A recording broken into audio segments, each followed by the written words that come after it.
Of college football from Huskies Stadium here in DeKalb, Illinois. A very, very crisp evening. Huskies like this type of weather. We'll find out if Toledo likes it as well. A struggling season for them, but they know they can spoil Northern Illinois' season with a win in this game. The Toledo Rockets and the Northern Illinois Huskies. And welcome inside, everybody. John Saunders, Doug Flutie, and Craig James. You can sum this game up in 2 words. Garrett Wolfe. Garrett Wolfe, he's amazing. Over the last couple seasons, put up ridiculous numbers. Went for the opening game this year against Ohio State, the #1 team in the country, and he kept putting up the numbers. Proven that he'd catch it out of the backfield for over 100. He rushed for 171. He showed everyone in the nation that he's, because of his size, it doesn't matter who he's playing, he still stacks up against them. And it's the #1 team in the country putting up big numbers. That opening week and that success, though, was a little bit of an offspring of what was coming up. I mean, this numbers are really off. 2.4 per carry. The last 3 games, it's been no 100 yards. I mean, it's just really been a struggle for the young man. And a lot of that has to do with the offensive line. You're going to hear a word tonight we talk about is to make an adjustment on the run. That's Northern Illinois' offensive line. They have to figure out where the defense is coming from, because missed blocks up front are what's stopping Garrett Wolfe in the running game. And the man who has all the answers is standing by with our Vince Welsh.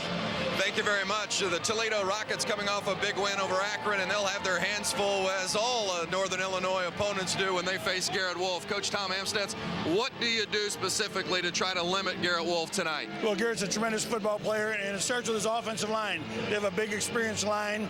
They're very physical. We're just going to make sure our eyes are in the box, have a lot of players with their eyes in there. We've got to move around a little bit and see if we can make a play. A lot of teams have put 7, 8, even 8, 9 guys in the box, giving up the pass, but to protect the run. Will you make that gamble tonight? Well, at times we will. We'll give them a good mix, a lot of different looks to look at. Should be interesting tonight. Thank you, Coach, guys.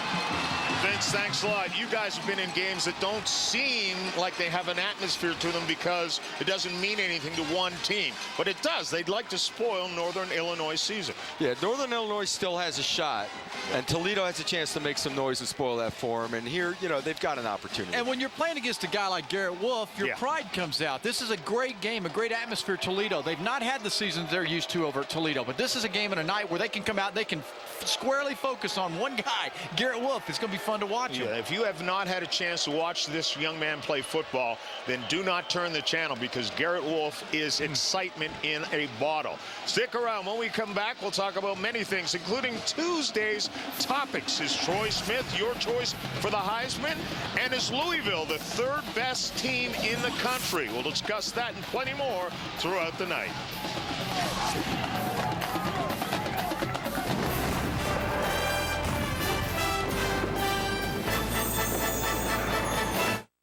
Yeah. I know. No. Oh. I see. Yeah, great. Well, she wants a KFC famous bowl. You know, layers of her favorites. Mashed potatoes, corn, chicken, gravy, and cheese, all in a bowl. Try new KFC famous bowls, freshly prepared with our home-style mashed potatoes, layered with sweet corn, all white meat, crispy chicken, and topped with our signature gravy and 3-cheese blend. Dig into great layers of flavor with KFC famous bowls. We can afford SAP software on a mid-sized company budget. This better not be another prank by the guys in procurement.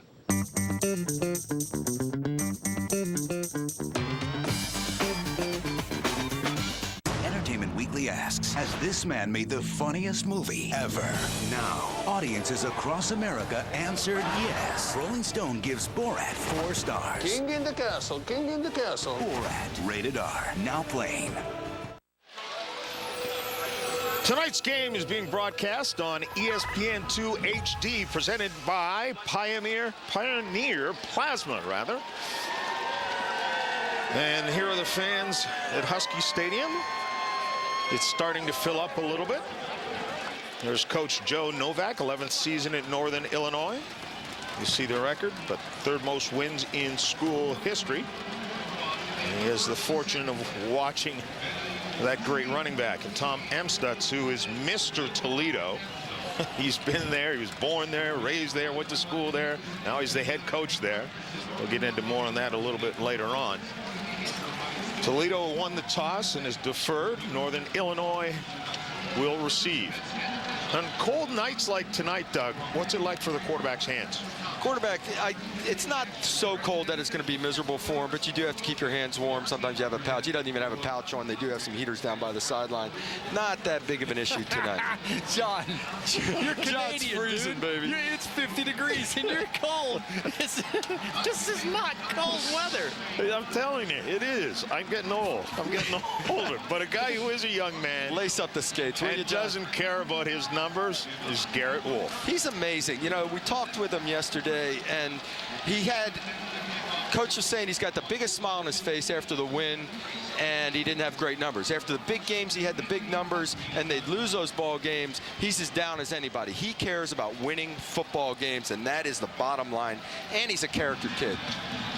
You know what we'll see tonight, though? We're going to find out. This is a character month, in my opinion. I said this to these teams. They're not playing for a division championship, so you find out about the character of your program and your team and what it means. You've got a game to play, and you play it as hard as you can. You know, Garrett was talking about how some of the younger players, he's talking with his coach about, Coach Novak, about the younger guys don't have that sense of urgency. And he says, well, Garrett, you know, you're a senior now, and you realize it's coming to an end, and every moment is important for you. And they don't realize that yet, and we've got to make them understand that every game is that important. Mike Krispinski will kick it off. Marcus Perez and Britt Davis are deep to receive. Ball goes into the end zone, and they will not run it back out. So we'll move it out to the 20. Let's take a look at our impact players. We begin with Northern Illinois, and it starts with the quarterback. I'll tell you what, this is a senior that knows his offense, gets them in the right play. They're going to have to make plays in the passing game. Britt Davis is their big play guy. Marcus Perez, more of a quick receiver, fast, change of direction, smaller. And these guys are probably going to wind up having to make plays in the pass game if Toledo decides to load up the box. No. One man in the backfield, 3 wide receivers. Garrett Wolfe, of course, is that man. Takes the handoff and then just gets nothing.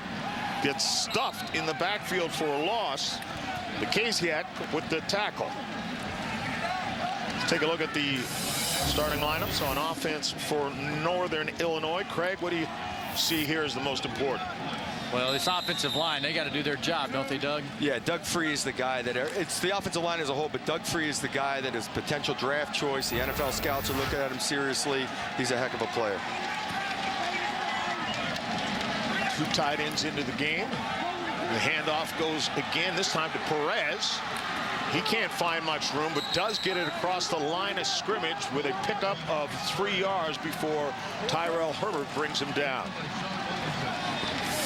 The Toledo defense, and it's going to be especially important for them, for the defensive backfielders to come up and try and stuff the run. And you know what? It's exactly right. There has to be balance in your secondary, but you have to have your safeties very aggressive to fill the running lanes when they open up. You can't let Garrett Wolfe have a running start on you. 3rd down and 7. Garrett Wolfe, of course, in the backfield. They're going to have to pass. Horvath, plenty of time, fires across the middle and has his man Britt Davis for a huge gain. Britt really got double coverage. Pass protection was the key to this play, though. He had all day to throw the football. Britt eventually worked himself across the field and split 2 defenders to come across the field and get open. You see from the left to your right, there are 2 covering him, and Davis continues across the middle. The coverage, the protection in the backfield allows the nice throw, and they had it. Toledo's defense, the first 2 plays did their job and fell apart on the 3rd. 21 yards on the game. So 1st and 10. Back to pass again is Horvath, and again he has plenty of time. Dumps it off to Carter, and he gets it up past the 45-yard line. A 14-yard gain for another 1st down. Like what you see now, starting out with Horvath in the backfield, don't you? I was going to say, if this is the way this game is going to go tonight, if they start throwing the ball consistently, Toledo's in for a long day. Well, Horvath last year led Division I with a 70.6 completion rate. He's at 59 this year, which ain't bad either. Handoff goes to Wolfe. You see the speed quickly through the hole and busts it Acevedo with a nice block to open up the hole for 9 yards. You know, and I want you to watch. I call it a strike zone. It's the point right before contact when somebody hits somebody else. And watch number 1. Has everybody off balance. Right now, the safety's in the back of the field. This young man's got to come on up. I know you're squatting down, but the strike zone. Wolfe takes it to the defender just before contact's made. He's delivering the blow. Again, they go with 2 tight ends here. Wolfe alone in the backfield. They only need about 6 inches for a first down. Wolfe has it again at great speed. Busts it. He's across the 10 and down near the 6-yard line. Tell you what, their 2 tight end formation is their best running formation.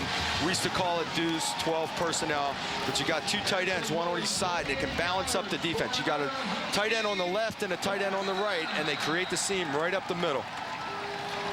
And what I've seen on that defensive line is you see Toledo get up the field, but they're not with their eyes. You heard Tom Amstutz tell Vince Welch early on, we've got to have eyes in that box. We have to have eyes in the box. They're not seeing right now Wolfe.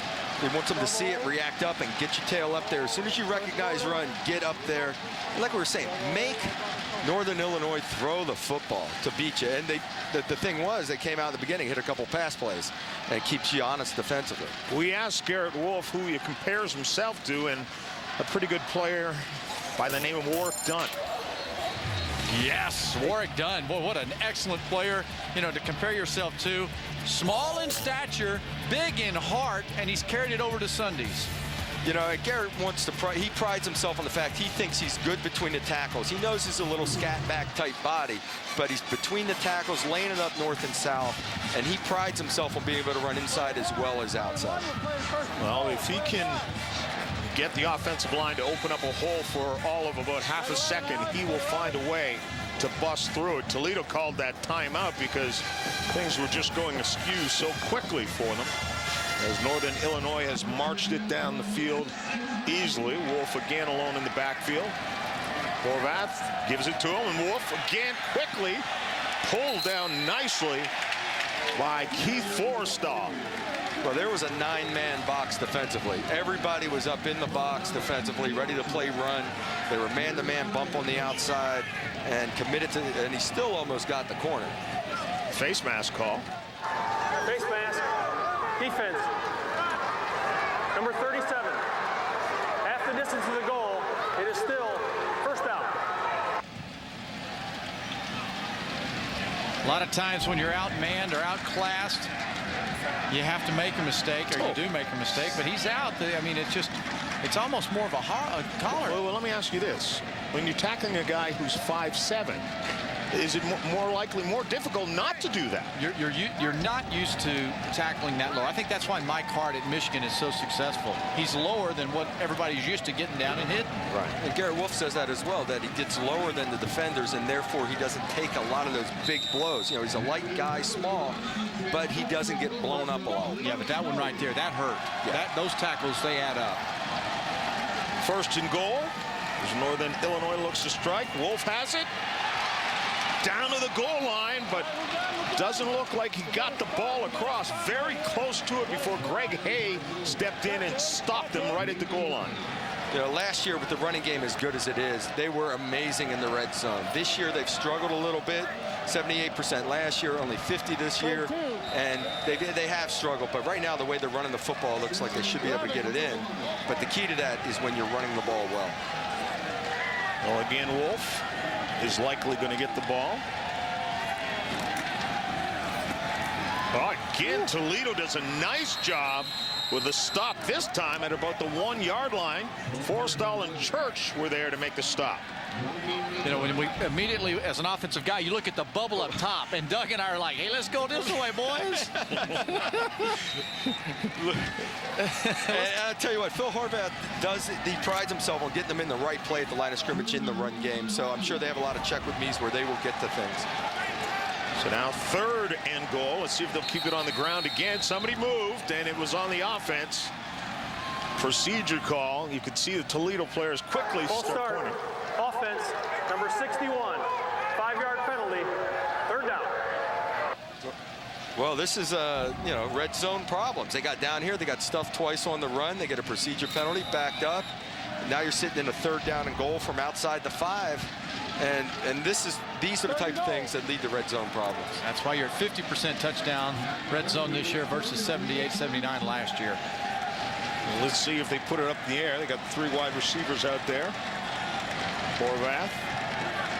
Wolfe behind him, steps back, lobs it to the corner of the end zone. Touchdown! Marcus Perez. What a job getting his right foot down. It's a little slant and go, put a double move on him. I didn't think there was any way they were going to complete this ball. Phil hung with him and threw it into the corner, and what a catch by Perez to get his foot down. But what I'm wondering is why Toledo squatted the 2 defenders. Look at Perez with the foot. We might have a replay on that. I don't know. He went to the shoe shine guy and told him to leave the white polish off. I'm telling you, this is nice job. Staying green. Oh, that's sweet. That's a great shot. These ballet lessons are paying off. Nednick with the extra point attempt. Be legal. I'm watching the snapper. We're good here. We're good. And he knocks it through. You know what? I'm glad that, replay booth up here, they didn't stop the game. You know what they said? It's in.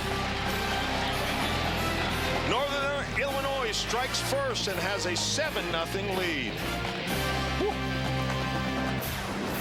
The best in German engineering. Braun 360 Complete, the world's first electric shaver with the expertise of Gillette blade technology. For Braun's closest, most comfortable shave ever, it even cleans and renews itself. Braun, precision, control, perfection.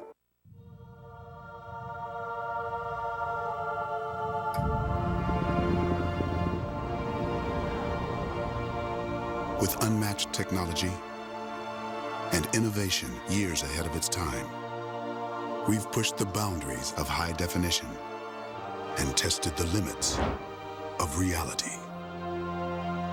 The new Pure Vision Plasma Display, only from Pioneer. Strange going on. Over 1,000 people insist they've seen something in Loch Ness. And yet when science is applied, like this expedition, what's going on? I don't believe it. I don't believe it. Do you see that? There. Oh, my.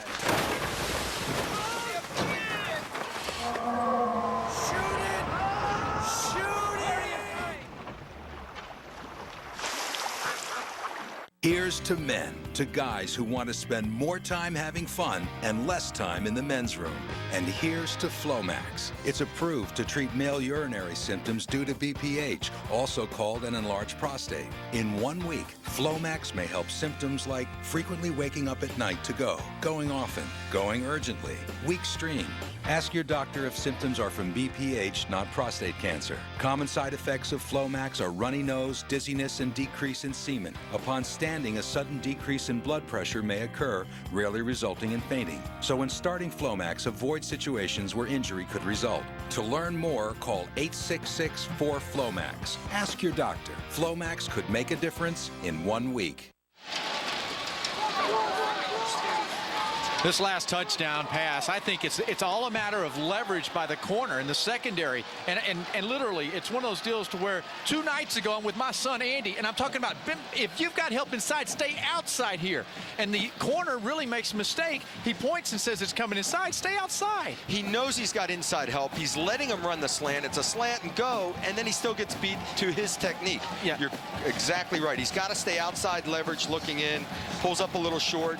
Number 37, Atkinson, just a great catch by Perez, gets his foot down and back. That leverage word, you know what? That you got to use the sidelines, use your leverage, have your inside help with your safety. Play your technique. If you're supposed to be outside in, stay outside in. If you're inside out, stay inside out. Know where your help is. I'm glad you said that, Doug. Now my son Andy won't think I was jiving him.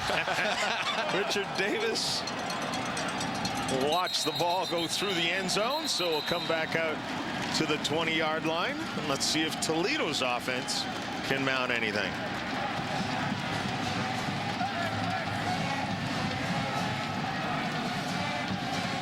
By the way, your son still knows you. You don't know what you're talking about. I know. He's a running back. How did you say that? Run to daylight, He's all right? figuring if Flutie is agreeing with me, then I got some credibility. I got you. You paid me off there, Adam. All right, keep listening, Andy. 3 wide for Toledo. Parmalee in the backfield. Opelt the quarterback. And he's going to pass right out of the gate. Has a man wide open and just underthrows him.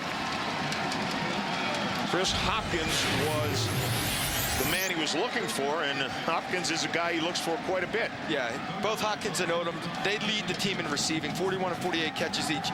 The other guy, the closest guy, has 17. That would be Nick Moore. These guys are your big play receivers, especially Steve Odom. Now they've got 2 tight ends in the game. Parmalee in the backfield. Handoff goes to Parmalee. He has a little seam and gains 6 yards. Well, the offensive line at Toledo really has to lead the way in this game, and there's a lot of senior leadership. You know, there's some youth in there, but this is a very experienced offensive line that has to take control. Young quarterback back there needs confidence up front. You've got to make sure you take care of your job up front. Parmalee with Davis now in the backfield, and Opelt out of the shotgun. Going to drop back. Now he has to scramble, and he's sacked, and the ball pops loose. It looked like it's recovered by Toledo. Larry English is the one that knocked it loose, but they're going to call it an incomplete pass. The flat is there. Throw the ball. As soon as Opelt hit with that foot back there, and last night, who were we watching, Doug? We were having dinner, and you were watching a quarterback that wouldn't get rid of the ball. He kept getting sacked for the Raiders. Oh, okay. Andrew Walters. And I'm telling you, we were saying, hey, get rid of the ball. You have to have that clock in your head, and your rhythm, and your feet tell you when the ball's got to go out. 9 sacks last night for Andrew Walter and the Raiders. They don't need that here tonight. Brett Kern with the punt. Marcus Perez is back, awaits it. Calls for the fair catch, and they'll have the ball. 46-yard punt with no return. But the 27-yard line. Again, Northern Illinois will go to the offense in a moment.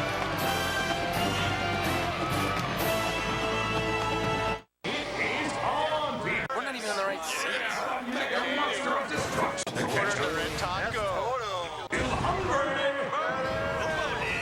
That girl lady's hot. Tastes like chicken. Oh, eat it up, buddy. Adios. Oh.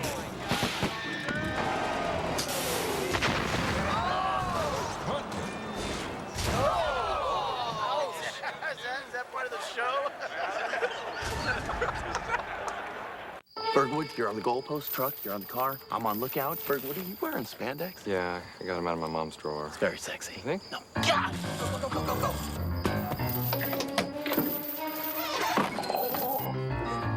This is gonna look great in my yard.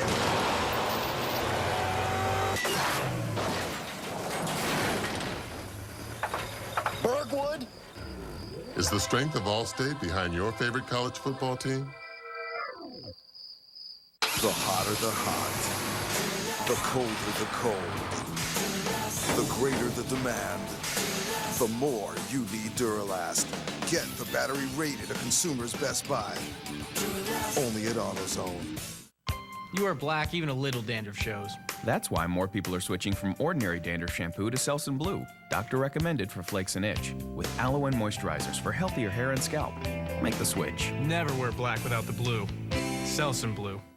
Using only my City Premier Pass credit card, I earn rewards points crazy fast, and I will do it restrained with this restraining device.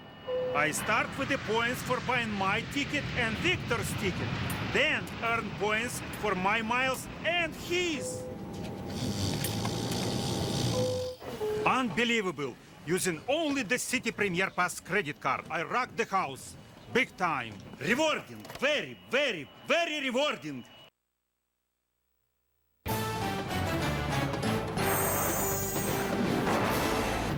ESPN2's College Football Primetime. Brought to you by Toyota, moving forward.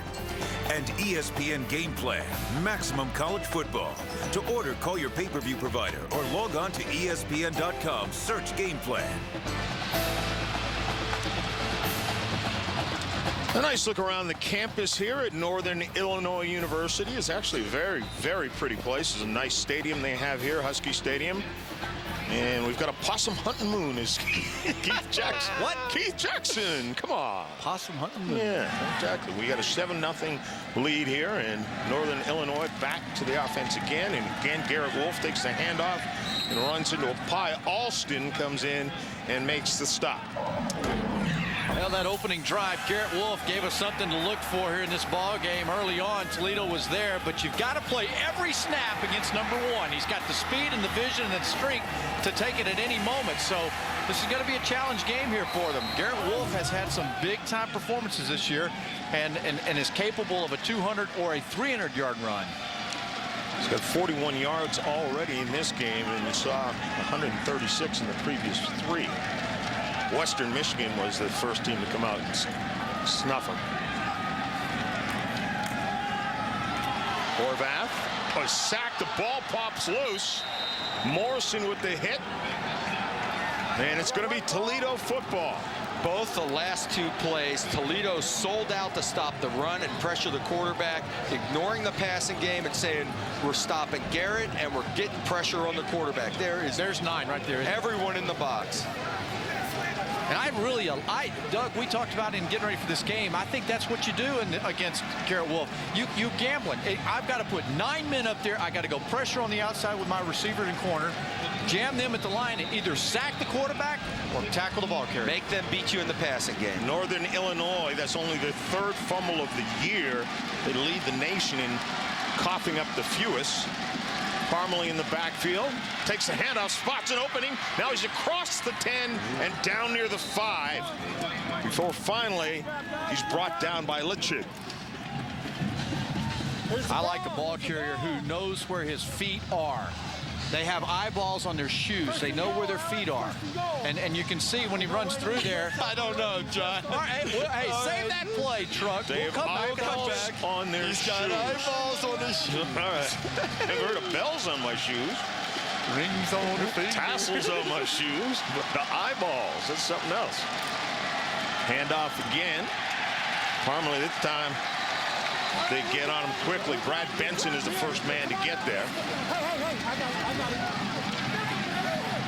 Take a look at Northern Illinois' defense. What are the keys here, guys? Well, we said their linebackers are the key because they have a mobile quarterback on the opposite side of the ball, and you've got to be chasing them in a spread-type offense, and they're going to be playing in space, and they're going to be playing in space. You got to make plays on the quarterback. 2nd and goal. After a loss of a couple of yards on that play, Parmalee in the backfield again. And he takes the handoff after the snap out of the shotgun. Now let's see these eyeballs on the shoes. Well, just watch how he runs the football. Parmalee, watch when he's going through the line, and in this particular play, this is 2 plays ago. Oh, this is this play here. There it is. See there, he knows where his feet were. See, he's trying to get his feet up so the guy tackling low can't get to his shoes. I think his eyeball on his shoes saw the chest of the defender there when he was getting dragged. That's smart feet. He knew where his feet were. I think I can keep track of mine pretty well, too. I don't know. After midnight, I've seen you leave without them. 3rd and goal here. So you got 3 tight ends in the game. So they might try and power this. No. Back to pass, has an open man, and Toledo has come back. Opel to Odom. Odom's a big play guy. Came in on a slant, and couldn't really tell if this was a design pivot route back out or the quarterback just started to scramble, and he started on the slant, takes it in, 1, 2, 3, puts his foot in the ground, and pivots back out. That's definitely design. You can see how hard he's driving on the 3 steps to the inside. Most of the time, the 3rd step's the most important to get that corner to turn his hips. And part of it, Opel drifted to his right to buy a little more time because he knew the receiver would be wide open. Steigerwald with the extra point. We have a tied game at 7 apiece for Toledo. In the last 4 games, they're now 12 of 12, all touchdowns from the red zone. As a result, we are tied at 7. strange going on. Over 1,000 people insist they've seen something in Loch Ness. And yet when science is applied, like this expedition here, what's going on? I don't believe it. I don't believe it. Do you see that? There. Oh, my. Shoot it! Shoot it! Sunday, American Soccer's championship event. MLS Cup 2006. Oh, what a crack out of nowhere! From a season that saw the world's game played to new heights across the country. Oh, what a save! Are you kidding me? It's America's League. Now, two teams will put everything on the line. The shot is into the back of the net! New England Revolution versus Houston Dynamo. MLS Cup 2006, Sunday at 3. I collect antique maps. I'll try any recipe once. I manage a business and a family. Bright and bold. Miles of wood. Elegant and relaxing. Different people, different visions, one place. Century Tile has Chicagoland's widest flooring selection ready to take home or have installed at the price you want to pay. When you think of tile, think Century Tile. See Century for all lock laminate floors with authentic texture designs and micro-bevel planks featuring a mechanical locking system. See all lock laminate at Century Tile. ここにチタンウルトラボット5000がございます。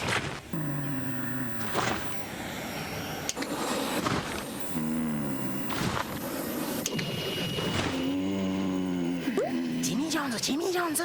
ジミー・ジョーンズ、早く来てくれ。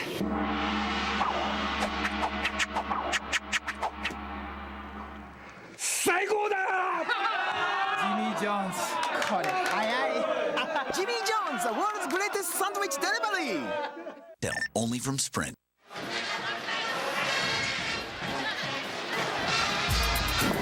Welcome back, everybody.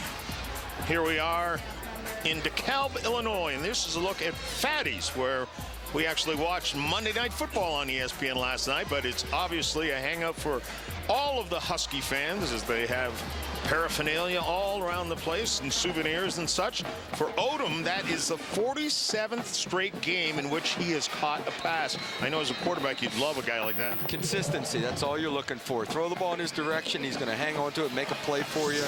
Came up with a really nice route there on the touchdown, Craig. 47? The game you said. Yeah. Britt Davis fields it at the 4. Oh, he's quickly met and brought down before he can get to the 15-yard line. Trombo was there to make the hit.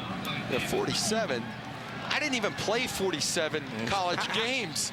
That's what I'm trying to go through the math of that deal there. It was like, what? 11 a year is 44. We're not finished with his senior year then. What, he thought bowl games? Right, bowl games. Right? You can get it. Oh, Mac. Are you calling me a liar? No, but the idea is since day one, he's been catching footballs. See? Longest in Division I. I just didn't believe the notes, but I'm going to believe you. So now Northern Illinois will have a chance to move it again after turning it over last time. There's a flag in the backfield. Garrett Wolfe busts through across the 20-yard line up near the 24.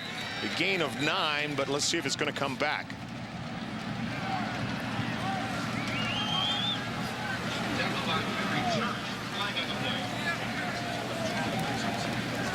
Illegal shift. Offense. Number 87. 2 men moving at the same time. 5-yard penalty. First down. What's wrong with that? I want to show you the backside. If you're back here and you've got to come up in here, if you're up there that close to the line of scrimmage and you see the run and you know it's a run and it's coming, get up in there. Let's make a play. The tight end started in motion when Garrett Wolfe actually flipped over to the opposite side, and that was what the penalty call was. The reason why Doug and I are laughing is chuckling because in the CFL, everybody can move, except the offensive line. Handoff to Wolfe, and again, they close in on him quickly after gaining just 1 yard. Sean Williamson there with the tackle. Don't let him get started. Key. Is that a key? That's a key. Don't let him run down the field with the football in his hand. I'm glad I didn't have to play defense against a guy like that. Quick change direction, sticks his foot in the ground and makes a decision, but he is patient until he sees the hole. and then he is off and running. Now let's see here if in zone coverage, Toledo can do a better job underneath the matching up with receivers. Horvath under center. He's going to pass. Quickly throws to the sidelines, and that one is caught by Marcus Perez. You talk about Garrett Wolfe. This is a guy, when you're only 5'7" and about 160 pounds, people tend to count you out, especially after his previous 3 games. He says, don't do it. I just love it. I hope everyone keeps counting me out because, you know, things will work themselves out. In football and in any sport, everything can't go your way all the time. But I think the best players, you know, are always prepared for when something does go their way, to just exploit it. Horvath again passing, and this one is broken up. It was intended for Perez, but Nigel Morris was there to break up the play. Well, Nigel Morris is their best cover corner, and he shut him down on the slant there, and it was a man-to-man, no safety help.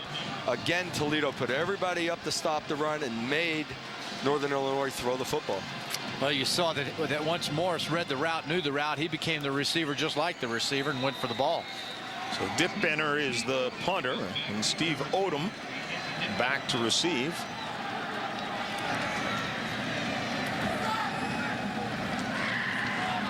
Standing at just inside of his 45-yard line.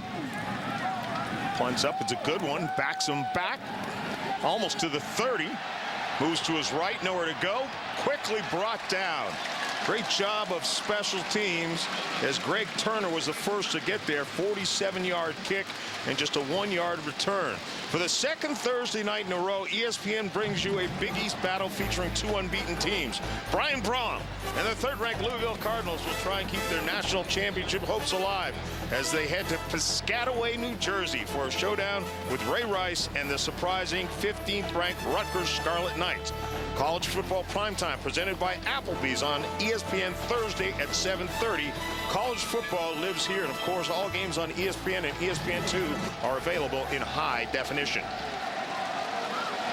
We'll talk more about that game as the day goes on. Opel out of the shotgun this time. Just a quick little toss off to his tight end, Hopkins. And Hopkins gets it over for a gain of 6.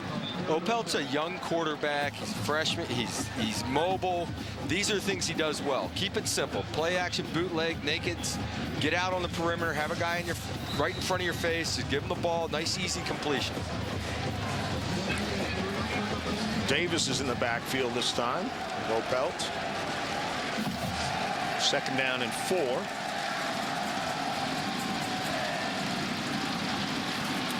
Davis is going to get the football, move quickly to his left, has a hole, has some room. One of the defenders falls down, and he gets it down to about the 42-yard line.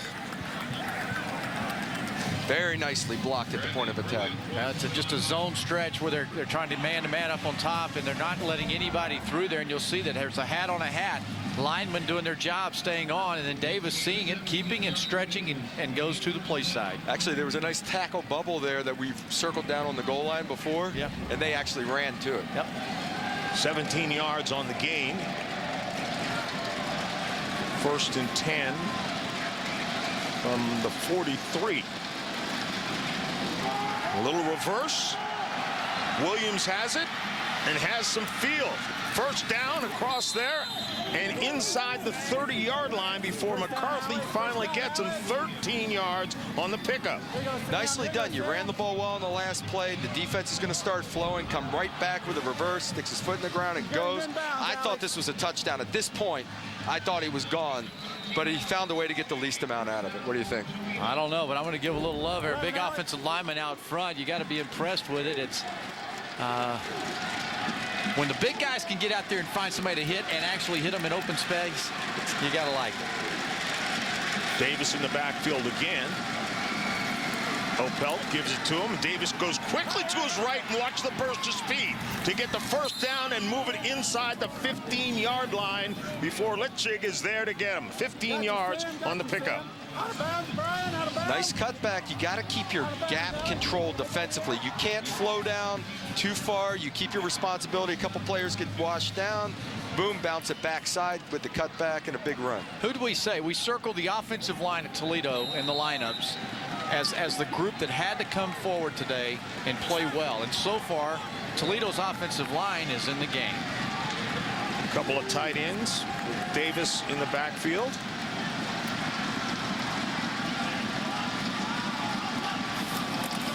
Davis is going to get it, and again spots the hole, but then moves back to the right before he is met by just about the entire Northern Illinois team. Utchig may have been there first. What do you think? That's a new tackling technique there, Craig, where two guys jump on top of the pile, on top of people that are standing upright? Davis must be strong, a pillar. Watch at the end of the play. He stood up, he stopped. There's one, up and over. Let me get on top of this spot. Wait a minute, let me hop on top. Hey, wait a minute, I can get it. Ooh, okay. Toledo in the red zone, as I told you, the last 4 games, 12 of 12 in all touchdowns. They got a 2nd down and 8 here. Opelt, it gets it knocked down by Rush as he was right in his face extremely quickly. I think Opelt got himself into a little bit of trouble here, drifting out of the pocket, something that I always did that was not a good habit to have. Start drifting, and throw right into an unblocked guy on the outside end. Rush, one of those players Northern Illinois says has been making a difference lately, bringing the defense around. Collins in the backfield now, 3rd down and 8. Opelt out of the shotgun. Now he's going to run with it. Spots a man in the end zone. Nice job to be broken up. It's intended for Hopkins, but the ball never got to him because McCarthy was there to tip it away. McCarthy was right on top of him, and it was a tough throw. You don't know whether you zing this in or maybe lob it over the top or try to. Great defensive play. Absolutely. You know, it was the only option that Opelt had. He was trying to get the ball in there, and he wouldn't have been able to run for it, so he had to take a shot. You know what Opelt did is not make a mistake. He gave his team a chance to kick this field goal. Well, Steigerwald is going to try and attempt this field goal. He's 4 of 4 on the year. That's a pretty good percentage, but not many attempts. They haven't had an attempt in the last 4 games. That one is up, though, and it is good from 30 yards out, and so Toledo has a lead. 10-7. Let's check in with Vince Welch. Well, good look at Tom Amstutz there. And, John, as you mentioned earlier, born in Toledo, raised in Toledo, attended and played at Toledo.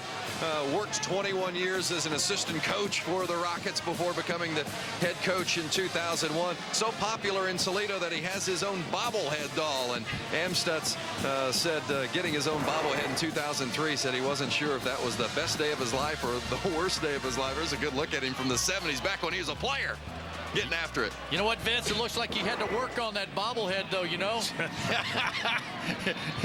Coach Amstutz and I were admiring each other about how much we like to eat a while ago. Remember he was telling us, Doug, about last time we played here in Northern Illinois, a fan, he said, man, this fan hollered over at me, and they were behind our bench, and they threw a piece of pizza at me. He said, well, I looked down at the pizza. It's on the ground, and I thought, I think I see some steam coming off that. He picks the pizza up, and he ate it. And they loved him. They loved the guy. He's one of my favorite coaches in college football. He's a great personality, and with the struggles of the team lately, he's really kept a real positive attitude. Good guy.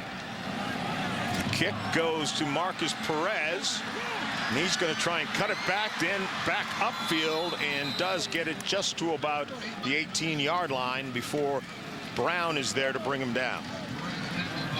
You know, Coach Amstutz was talking how it could be very easy to get upset with a bad year and start ranting and raving, yelling and screaming, and all that does is bring everybody down. And he's kept a positive attitude, kept a smile on his face. They've started the season anew here in the second half, and they're playing like it. Second half of the season. Second half of the season.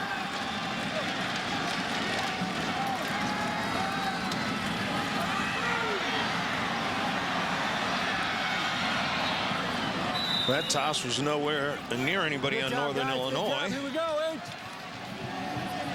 Alston was the closest person to it. He's wearing the wrong color jersey. Northern Illinois again with 8 or 9 on the ball. I mean, Toledo's one of those guys where they've got to be able to get up there and confuse them, and Northern Illinois has to be able to see that they're 8 or 9 up there, and they've got to pick it up and give them time. Give them time to throw the football. And they have 2 receivers out in the route trying to block it up. Horvath has an open man. Davis has it. There's a flag on the play after the reception. Northern Illinois has gone to a maximum protection scheme now. After loading up the box by Toledo, they figure if they do blitz us, we want to throw the ball, let's block it up.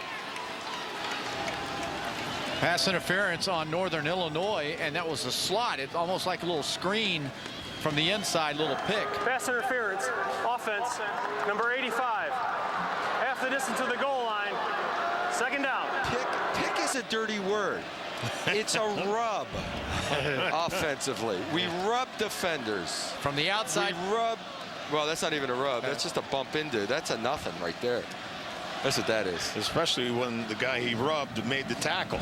That's a nothing. That's a let it go. Don't throw the flag. What, are you kidding me? He ran into that guy. He knocked him into next week, didn't he? Do you remember when you and I were young, the vibrator machines, you know, you turn it on, you had the teams lined up, and they just kind of move around each other? That's what he ran into that guy. So we got a 2nd and 20 now. Horvath trying to pass out of it, dumps it off to Garrett Wolfe. Across the 10 to the 15, out to about the 16-yard line for a gain of 6 before Lester Richmond gets him. Did you ever have the vibrator machine? I'm talking about. Oh yeah, electric football. Electric football. That's the word. There you go. I've got the New England Patriots versus the Green Bay Packers. Were you New England and Packers? I was a Cowboys and Cleveland Browns guy. I thought you guys were talking about Super Bowl edition from at the motel where you put the quarter in the machine and made the bed vibrate. That's what I thought you were talking about. The train going behind my room last night. Yeah, that was before our time there, John. Thanks, pal. They're going to spread it out. Horvath, plenty of time. He's getting the protection. It's picked off by Nigel Morris.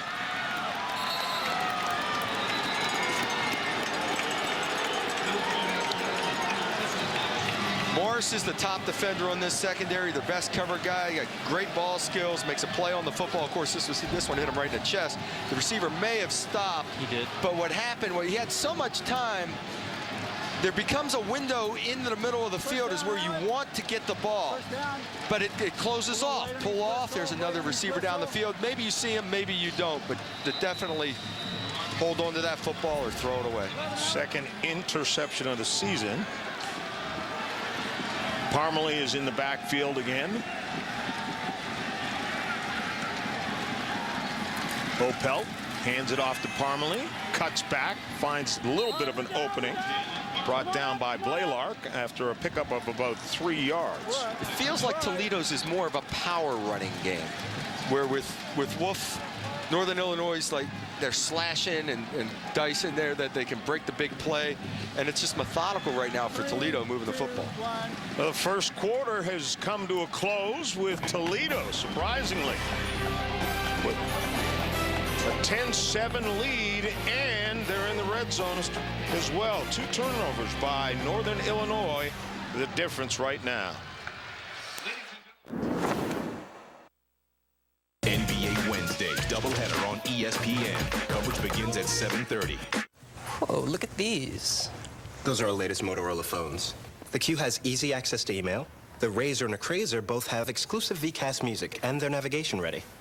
Nice. And of course, they all come with the network. Can I get a bag for them? Now, get a great deal on our sleekest Motorola phones. Like the nation's slimmest smartphone, the Q, just $99.99. Or the fully loaded Razr, just $49.99. All on America's most reliable wireless network. Verizon Wireless, it's the network. Wrangler 5-star premium denim jeans. Guess who just got back today? Built comfortable. That had been away. Built strong. Had much to say. Built right. Them cats are great. The boys are back in town.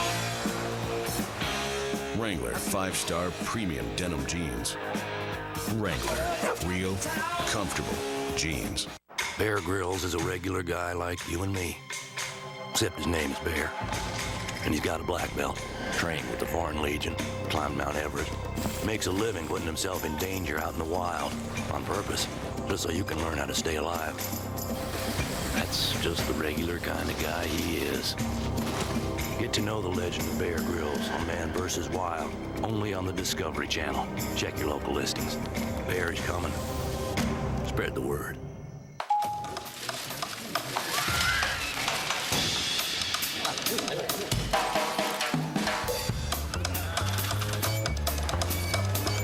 Introducing the new HP Blade System C-Class with Thermalogic, Virtual Connect, and Insight Control, powered by dual-core Intel Xeon processors. Now you can contain the chaos and set IT free to drive your business.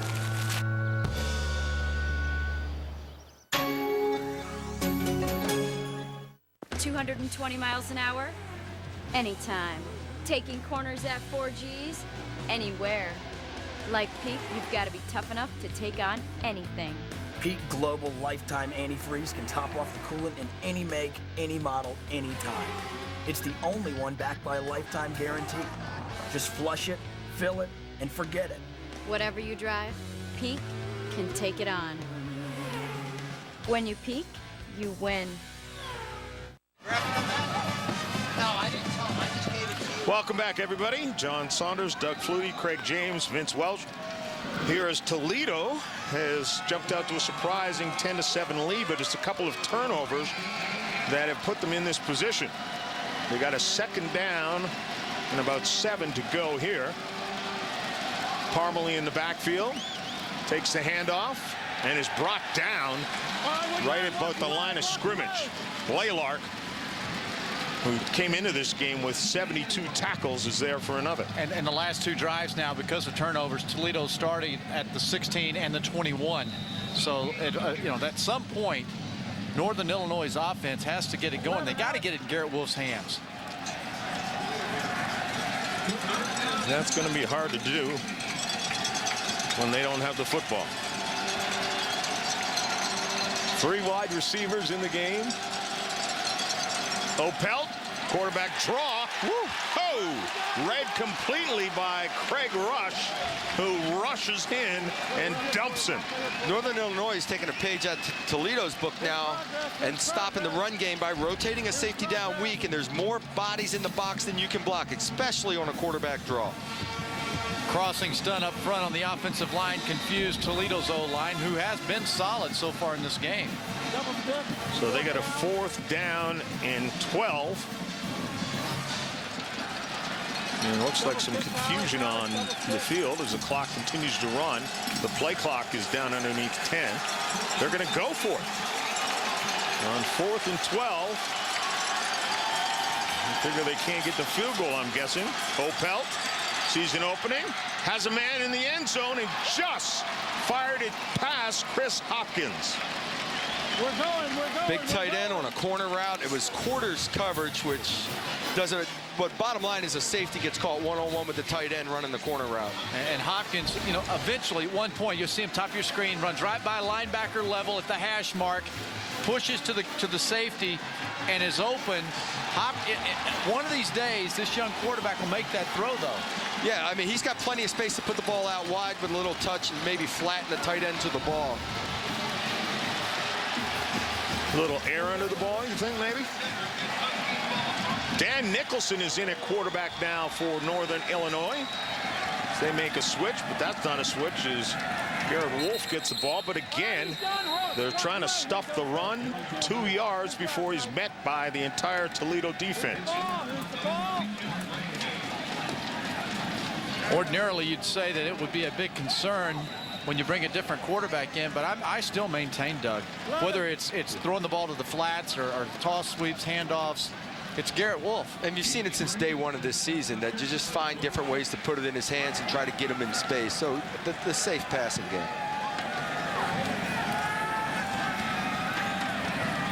Again, some time tossing into double coverage. The ball is broken up, intended for Jarrett Carter. Coach's decision is the reason Nicholson has come into the game. Horvath Apparently, they just didn't think he was effective enough, Vince. You know, the thing that the coaches said that Phil did real well was get him in the right running place, make the right checks, run the offense, you know, manage the game. So right now with the young guy, the sophomore, last year showed a lot of promise when he did get playing time. Maybe they're more explosive. Did you not hear? Let's check in with Vince right now. I missed. That's all right, Vince. I mean, Doug. Anytime. Nicholson, the pass. This one almost complete, but it's broken up. Now let's try and get it down to Vince, Doug.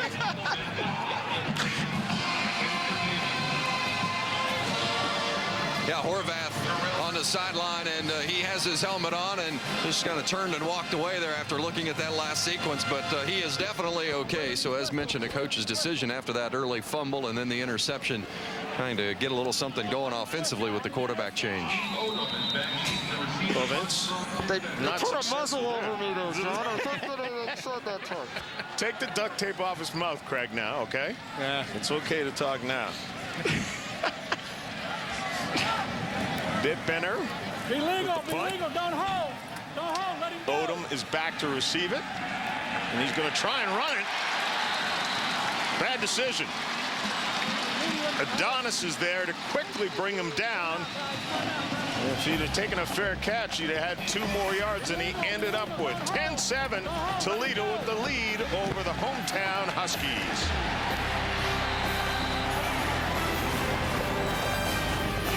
I'm Joseph Rainier, and this is my story. What I really enjoy doing is working out as far as lifting weights and doing the boxing.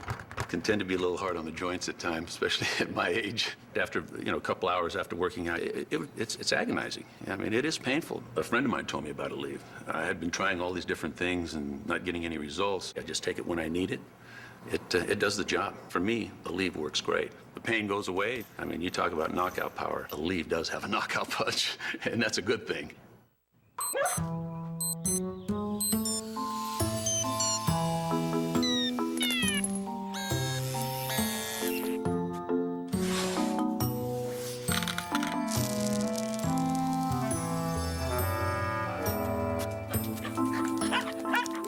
The plastics, the materials, the medicines, things that make modern life modern come from one place, chemistry.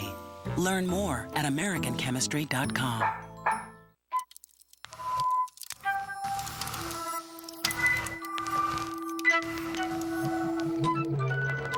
So intelligent, it knows precisely when to turn rear-wheel drive performance into all-wheel drive control.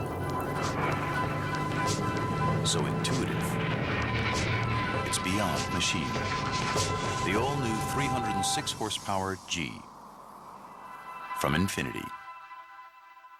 All right, boys, let's sit up straight. We are Marshall! A town that lost all hope. All players and coaches on board were killed. The man who helped get it back. It doesn't matter if we win or if we lose. It's that we play the game. The amazing true story. We're gonna get this team back. Matthew McConaughey, Matthew Fox. We are Marshall. Rated PG. Starts Friday, December 22nd.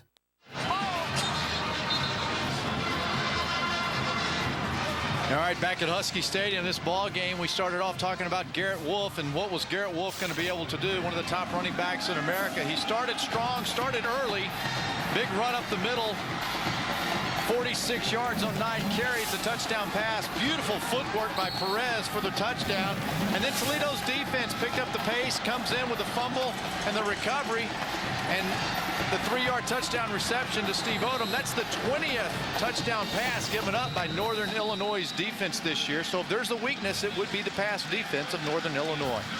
DeJuan Collins in the backfield. Aaron Opelt still at quarterback. Barks back some signals.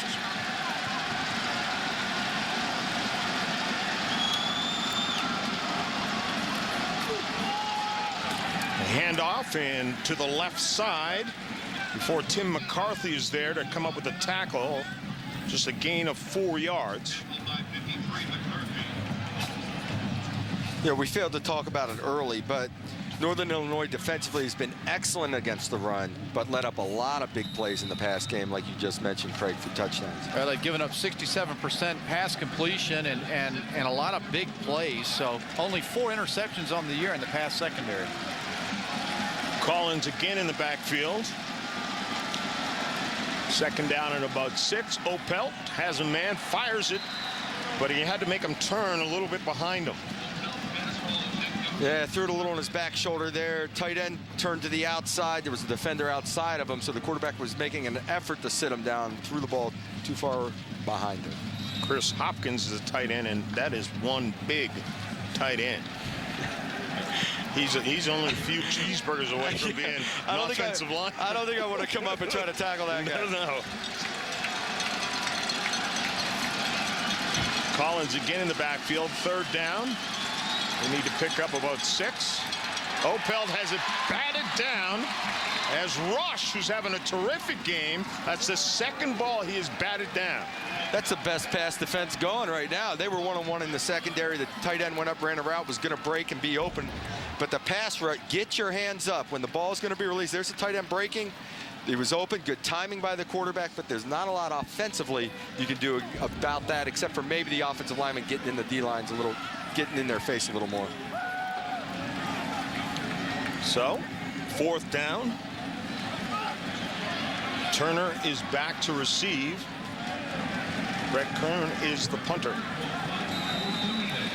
Into the fog. Yeah, the fog is starting to move in.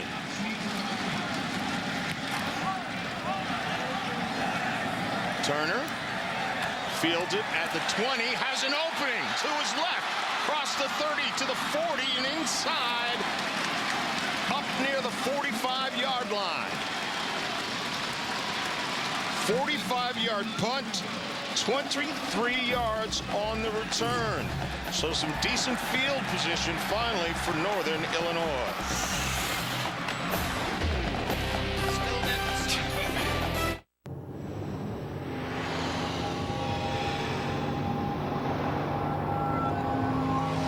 Engineered to alter your experience. Crafted to evoke emotion. Designed to go beyond machine. The all-new 306 horsepower G from Infinity.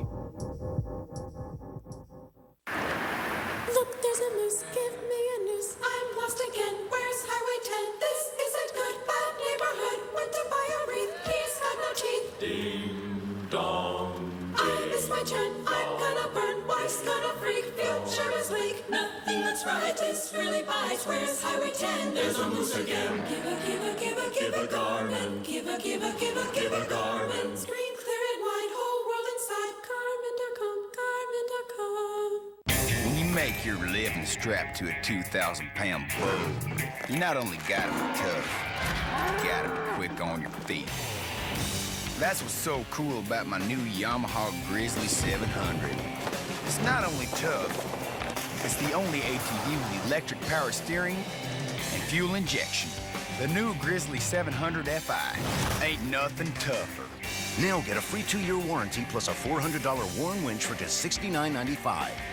This is the supply line, and it's connected to the angle stop.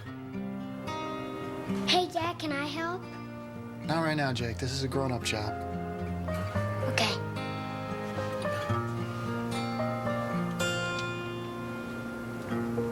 Hey, buddy.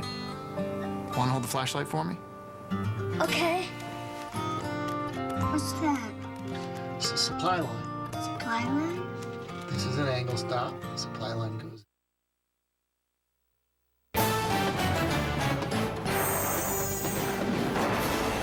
ESPN2's College Football Primetime, brought to you by Infinity, makers of the all-new 306 horsepower G, designed beyond machine. And Garmin will take you there.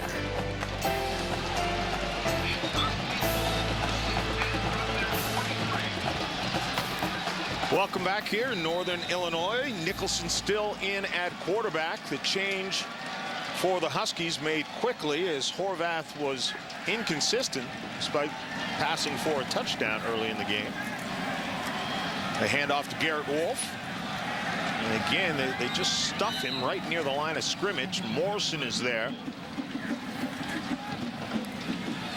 It's a little tough to see right now. Yeah, the fog is definitely moving in the last 5 minutes. It's come down a level. It was above the lights just before we went to commercial break, and afterwards it's below the lights and now getting real low on the field.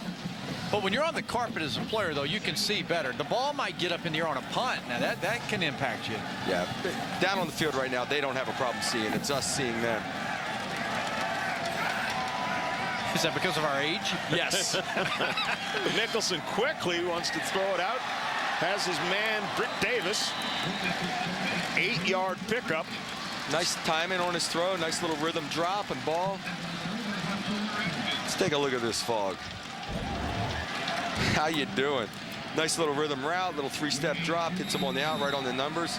When you slip that tackle, it's man coverage. That could be a big play. You know what? And the offensive line right now said it in the open about the key being the offensive line's ability to adjust on the run, meaning make adjustments, find out what they're doing up front. There's no push. They're just going sideways right now with Toledo's defensive line. 3rd down and about 2 yards to go. And a pass out of that to Garrett Wolfe, which is good as a run.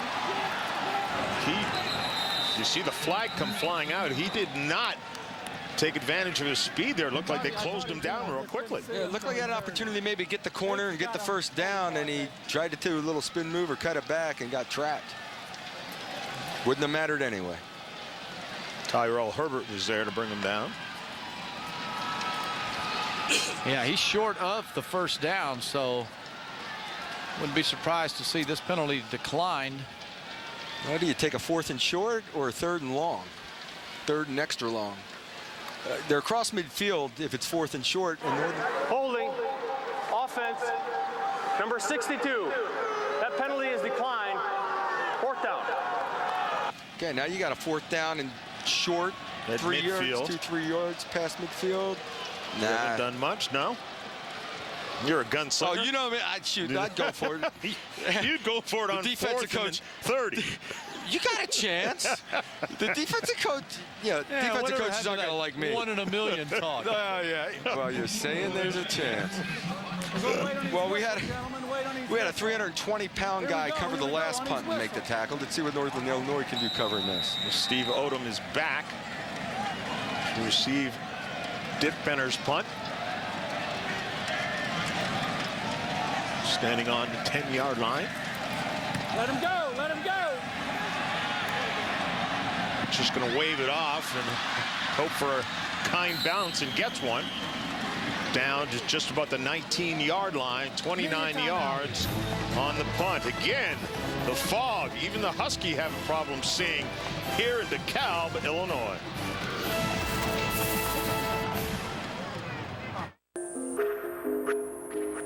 Sports sedans have come to be regarded as purely machine.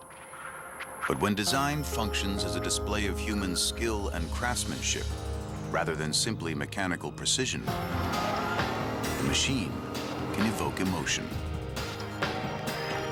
It can shape how you experience the road.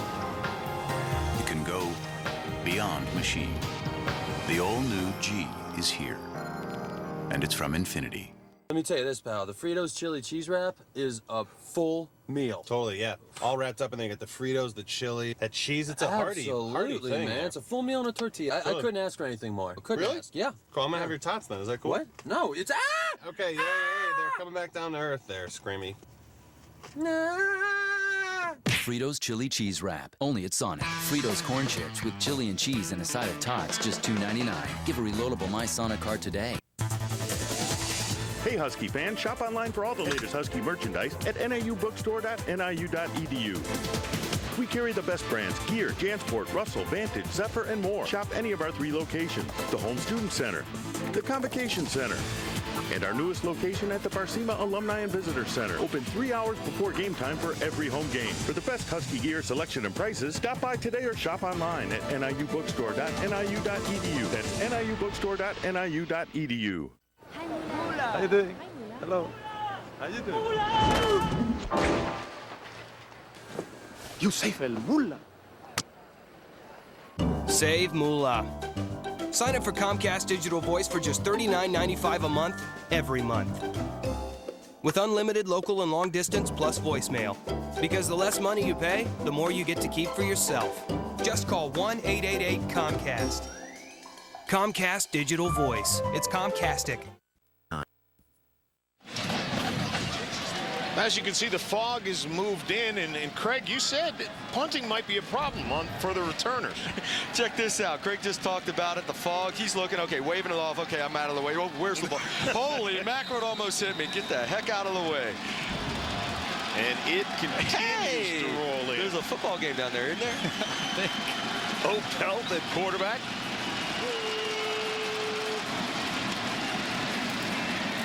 The handoff goes to Parmalee. Parmalee, the big gain. What did he have on his feet that time? Eyeballs. Eyeballs. There you go. Well, you need them in this fog. Number 26, Corey Hansen, was unblocked. He's the unblocked guy on the backside of this play, trying to fill the hole, and he's just too slow getting in there, too much space. Watch the backside cut, and here comes 26 over here, too late to fill that hole. Parmalee again in the backfield. The fog continues to get thicker and thicker. Parmalee takes it, muscles his way for about 4 yards. He was hit immediately, but he still busted that one for a few yards. For the second Thursday night in a row, ESPN brings you a Big East battle featuring 2 unbeaten teams. Brian Braum and the third-ranked Louisville Cardinals will try and keep their national championship hopes alive as they head to Piscataway, New Jersey for a showdown with Ray Rice and the surprising 15th-ranked Rutgers Scarlet Knights. College football primetime, presented by Applebee's on ESPN Thursday at 7:30 Eastern Time. And, of course, all games presented on ESPN and ESPN2 available in high definition. What we have here is called low definition because we can barely see what's going on the field. I can tell you there's a 3-yard gain there. Parmalee. We really can't see the other side. No, I mean, it's very, very difficult to see out there. We hope that the things are a lot better in Piscataway, New Jersey for the game between Rutgers. It's going to be a showdown, yes, folks, again. Rutgers undefeated against undefeated Louisville. Do you give Rutgers a chance? Absolutely, and especially from the emotional standpoint of what Louisville went through last Thursday night. Said it earlier. They've got to regroup. Louisville has the challenge of getting up for this game. Rutgers has the challenge of being psychologically able to handle all this pressure. I think Rutgers, their defense is very strong. Toledo. And when you're strong on defense, it allows you to get through that emotional part of the game early on. And the question for Rutgers is the passing game. Are they going to be able to throw the ball when they have to? They know they can run the ball. Louisville's a great defense. Point, because Brian Braum can throw it. And if you've got a guy that you're going against who can throw the football, you better have somebody over there who can either run it and keep it away from that guy, or you better be able to go tit for tat with him. You know, there's a big question amongst a lot of people around the country as to whether or not Louisville, out of the Big East, undefeated, should be playing in the national championship, or even if they really are the third best team in the country. We took a poll amongst the 3 of us as to who we think the top 5 teams in the country are. We all 3 of us rather agree on Ohio State and Michigan. But third, I've got Texas, so does Craig and Doug. I got Cal. Well, Craig has Florida and Doug has Texas. And as you can see, USC, Cal, and Florida. Louisville, Doug, you're the only one with Louisville on the board. I just think you have to pat them on the back. If they're undefeated, they're in a BCS conference team, and they go through this thing undefeated, get past Rutgers as well, they deserve to be up there. The thing is I'm not saying they don't deserve to be ranked number 3 right now. They very much deserve to be ranked number 3. But if the question is, do I think they're the 3rd best team in the country, then my answer is no. And that's how I wholeheartedly believe Louisville should play for the national championship if they're undefeated. Yep. No question about it. Cannot leave them out of it. They've earned that right. I have them at number 6. But I just believe those other teams, John, to your point there, if you go head-to-head, in my opinion, Florida and Cal, just an opinion, that I have them ahead of Louisville right now. But Louisville at number 6. But I can't even see the field. I cannot. Well, there's a little sprint out there. And somebody did something. I heard a whistle. but to finish off the Louisville thought, while you're looking to see who did something, John Allen. Okay, is no doubt, Louisville, if they're undefeated, has to play for the national championship. That's my point by putting them number 3. I know everyone believes right now Texas and Florida are playing great football, and they deserve to be up there too. But the bottom line is they've lost the game, and let's wait and see if Louisville loses now. No, I think we all agree Louisville should play for the national championship if they remain undefeated. What about Rutgers? Well, that's a great question now. If they were to win that game. Hand off to Parmalee. How do you know? You really have to watch the low-angle view from the press box where we are.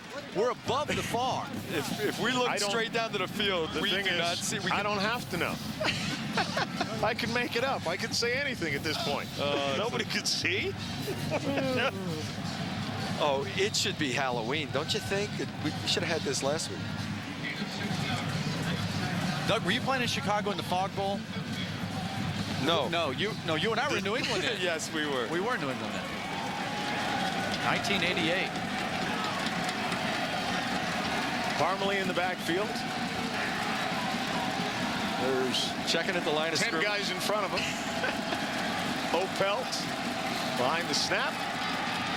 Looks like he hands it off to Parmalee, which there's not going to be much of any passing game when the fog has gotten this thick. Well, I think down on the field they can see each other. When you see the angle from the cameras, the camera has to go through all the fog to get down to the field level. That's a low angle That's camera. a low angle. You're right. I don't.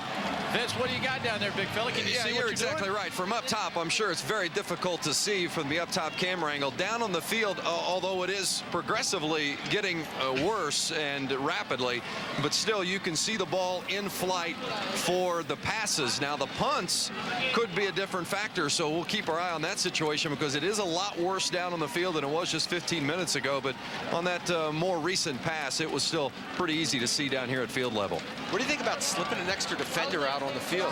Would they get noticed or what? Throw a couple extra guys in the backfield. Oh. They're discussing this now.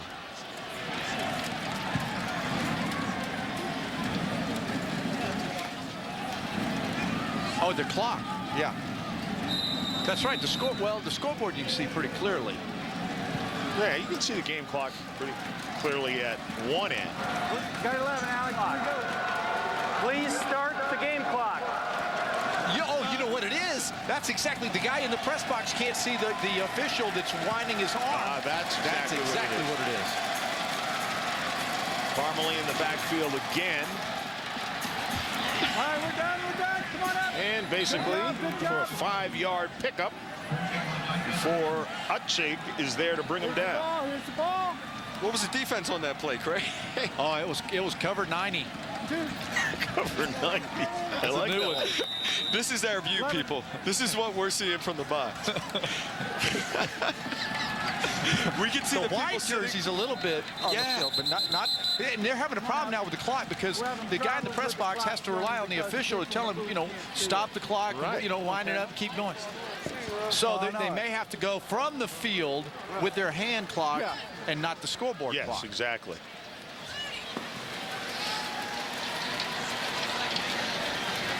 Some discussion about it as to.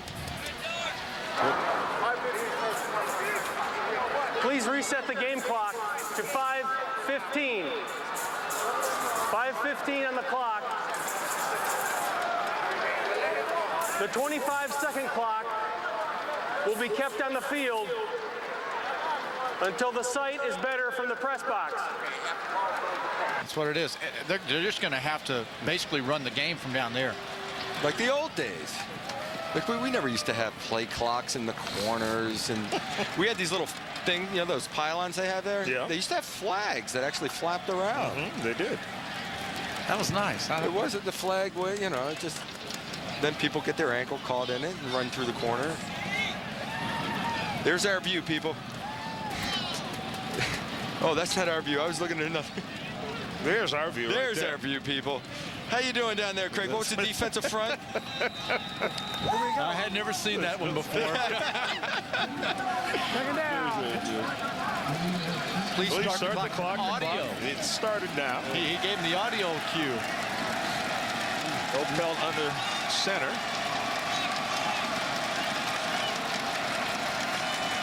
2nd and 5, hands it off, this time to Davis. And Davis goes towards the far sideline. For Blaylark was there, he went out of bounds, and you can hear the official yell up, "Stop the clock." So, you know, it's pretty clear up here for us. But as you look down onto the field, that is exactly the angle we are seeing. So as you can see, we can see plenty of the fans. We can see Toledo's bench. And after that, not a heck of a lot. No. 3rd down and 3. Davis is in the backfield. And he takes it on the handoff, and he's going to have it and more. Larry English finally comes up with a tackle after a 16-yard gain. Right here, guys. Well, they're methodically moving the ball on the ground. That's for darn sure. Just a physical running attack. Of course, we can't see exactly what's happening and why it's happening. Hey, you can see the offensive line up front is continuing to have a hat on a hat, and they're getting pushed. Toledo's offensive line's really done a heck of a job in this game. We said that they had some leadership, a lot of experience up front. They had one freshman that was playing, but everybody else has quite a bit of experience for them. They're getting a lot of movement there, creating lanes. Toledo with 122 yards on the ground and 20 carries. Davis is in the backfield. As Opelt. All right, we're down. Good job. Come on up. It's his big man moving behind him. Handoff again. And I have a feeling we're not going to see the ball go up in the air very much until this fog lifts or passes through. You know, there's another 5-yard gain on 1st down, though, setting up a 2nd and 5. They just keep hammering the ball. There's your drive time so far, over 5 minutes, 10 plays, 65 yards. They just keep hammering the ball. You've got a senior at center, left guard, junior at left tackle, freshman at right guard, senior at right tackle. There's some experience up there, good play. But they're doing it against a good run defense, too. We're down. Parmalee gains 3 yards on that carry.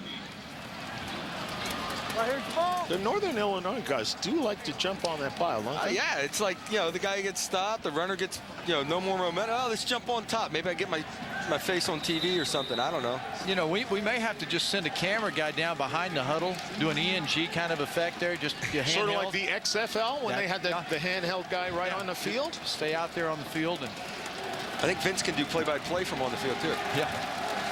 12th play of this drive as we approach 3 minutes left. 3rd and 2. Parmalee will likely get the carry. And a timeout is called. Hey, come here. 53, come here. Toledo. By Toledo. And final timeout. That's their final timeout of the first half with just under 3 minutes to go here in the fog. Toledo leading 10-7. NIU, serving the heart of America's heartland. Educating new leaders for the nation's 3rd largest region. Bringing expertise and innovation to communities and public schools. Creating new jobs and new workers. Conducting research that improves our quality of life. Northern Illinois University. Across the region, from Chicago to the Mississippi, NIU works. My name is Clint, and I'm one of 20,000 students from around the world pursuing my dreams at the University of Toledo. UT has tons of degree options and opportunities for discovery. The campus is amazing, and it's located in the vibrant city of Toledo, Ohio. I chose the University of Toledo because of its great bioengineering program, and one day, I'm going to build medical devices that will change people's lives. And oh yeah, we've got a pretty good football team too.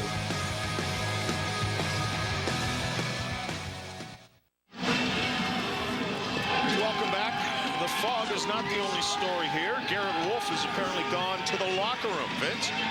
Garrett Wolfe did go to the locker room. Didn't seem to be limping or any sort of a leg injury as he went in, and we've checked with the 3 different sports information folks down here on the Northern Illinois sideline. No one seems to know exactly what the problem is, whether it's an equipment issue or what the case may be. The good news for Northern Illinois is their defense has been on the field the whole time, so they haven't been missing Garrett Wolfe yet. Vince, thanks a lot. Another issue in this game would be, logistically, you've got the coaching staffs that are up in the press box. And I guarantee you they can't see what the coverages are, what the game plan's going on down there to make calls into the play, into the field. They're just calling it, by feel right now, probably make an effort to go down on the sideline if they can, maybe in the second half. But right now, they're just guessing. They're running the ball right now, and it's working, so they stay with it defensively. Maybe you can make some change-ups, but you do it from the sideline. Well, the game clock right now is set at zeros. That's always good. So I'm guessing somebody's got a stopwatch down on the sidelines. Yeah. Because the clock has just been turned completely off. Of course, that could have been a blown circuit because we did blow a few circuits in here. That's because you and Doug got cold and had all these extra heaters in the booth. John had 3 space heaters, pocket warmers, hand warmers, and a big old coat. And I still got them all standing by. You've gone to a box of Kleenex. The hockey player from Canada. 3rd down and 2. Parmalee in the backfield will look for the first down. There's a handoff, and again he gets the first down easily. Right now let's go back to the studio with breaking news and Dave Refson. And John, we have some very sobering news that is just into ESPN. Brian Pata, who was listed as a starting defensive tackle for Miami for this weekend's game against Maryland, has been shot and killed in Miami. Again, Miami police have not released many details on the situation right now. All we know is that Pata was shot and killed at an apartment complex. He is a Miami native. He is a senior, and again, a starter for the Hurricanes team. Has 29 tackles, couple of sacks so far this year. Obviously, as soon as we know more, we will fill you in on the details. John? We're done. Okay, Dave, thanks a lot. We will check in with you at halftime. Perhaps more of the details will have come out. But again, another tragedy in the world of sports. And guns seem to be so prevalent around athletes these days that these types of things seem to continue to happen over and over again. 2 minutes left in the half. Well, there's no two-minute warning in college football. But we just got one there because just letting us know. There's 2 minutes left in the half because that game clock is turned off. Parmalee in the backfield. Good call. Great call. Keeps it and goes for the touchdown. I mean, is that fair in the fog? I don't know. Nice play call, nice execution, little bootleg, run it in. And we were able to see just on our monitors in here, you can see that Northern Illinois is bunched up on the inside, and there's a distraction. There's no question. Your coaches are always telling players you have to deal with the elements of what they are, and right now these are some really awkward elements. You have to stay focused on what you're doing, and the bottom line is that Toledo ran the ball exceptionally well. They go to the little naked action, fake the ball up the middle, take off around the end, walks in the end zone. Opel's second rushing touchdown of the year. And the extra point is right through it. Steigerwald. I tell you what's going to be interesting is this kickoff return. Seeing the ball. Oh, I would pooch it. Pooch it and I'd pop it up as high as you can. About the 35, something like that, and see if you can recover it. Well, you have to kick it far enough so that the person receiving it can't see it. Right, but I'm saying if you get somewhere between the, around the 30, 35, that little short pooch. Way up. Way up, and it's a jailbreak down there, trying to recover it. If you kick it deep for one of the corners, he may never see it. He may never. That ball will be wiggling around.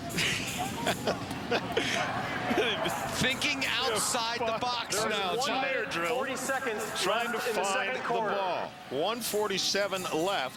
That drive, 14 plays, 81 yards. It took 7:29. Let's take a look at the standings. And as we can see right now, Kent State in the East in control. Ohio right there with them.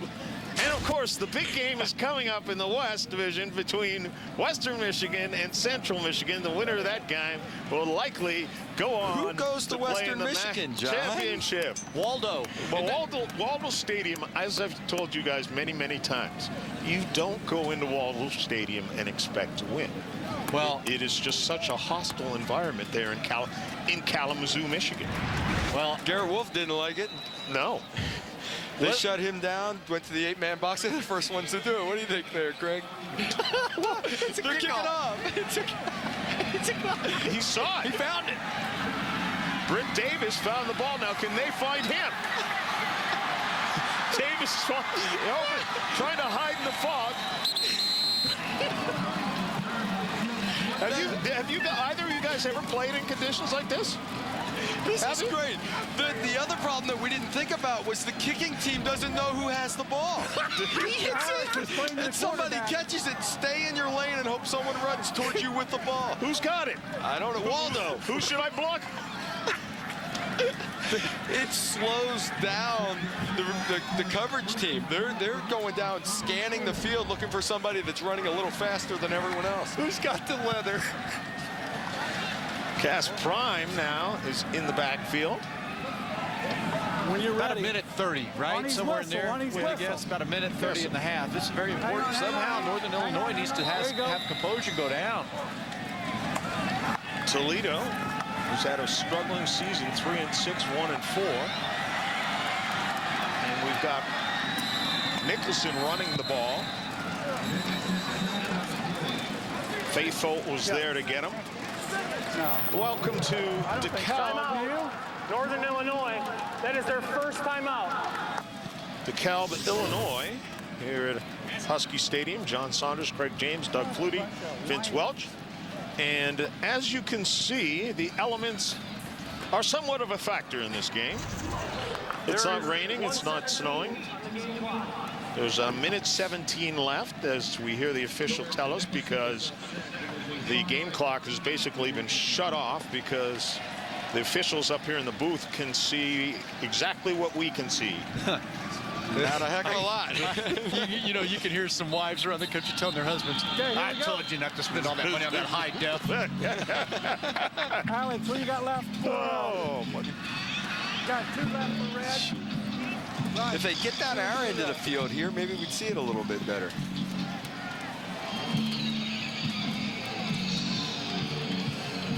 I don't think so, Doug. No, I see that the 1 and the 0. That's the 10-yard line. 1 and the 0 is a 10. Okay. Well, you learn something new every night. Hey. I'm not sure, but the 2 and the 0 might be the 20. Nicholson out of the shotgun, has some time, puts it up into the fog, and it's knocked down. Intended for Brandon Davis. And remember, Garrett Wolfe went to the locker room, which we have no idea why he went in there, but he's not on the field right now. Maybe he doesn't like fog. Well, this is a team, too, that does not throw the ball well. And right now you got your backup quarterback in there taking a shot at it, Dan Nicholson. 11. So they're out of their element right now. I'm not sure Peyton Manning can throw the football right now. 3rd and 5. Nicholson again out of the shotgun. Steps up. Fires a strike to Brandon Davis, his intended receiver last time. 10-yard pickup. Let's check in with Vince. Garrett Wolfe was taken to the locker room for an unspecified injury. No details in that regard, but are told that he will return in the second half. The game clock reads 1:06. 1:06 on the game clock. So Northern Illinois trying to march for a late play. That one's broken up. There's flags on the field. How can you see that? I don't know. I'm guessing. You got to look at the monitor, really. Yeah, the monitor will tell you it's a flag. There were multiple, actually. 2 of them. Must have been a real penalty. We think it's interference. Pass interference. Defense, number 46. That is a 15-yard penalty from the previous spot. Automatic first down. Eric Heller is the perpetrator here. There are 55 seconds left in the second quarter. Oh, a little face guard in there, not paying attention to where the ball is. Not that he could have seen it if he turned anyway, but you can't. You got to get your head around, look for the football, not make contact.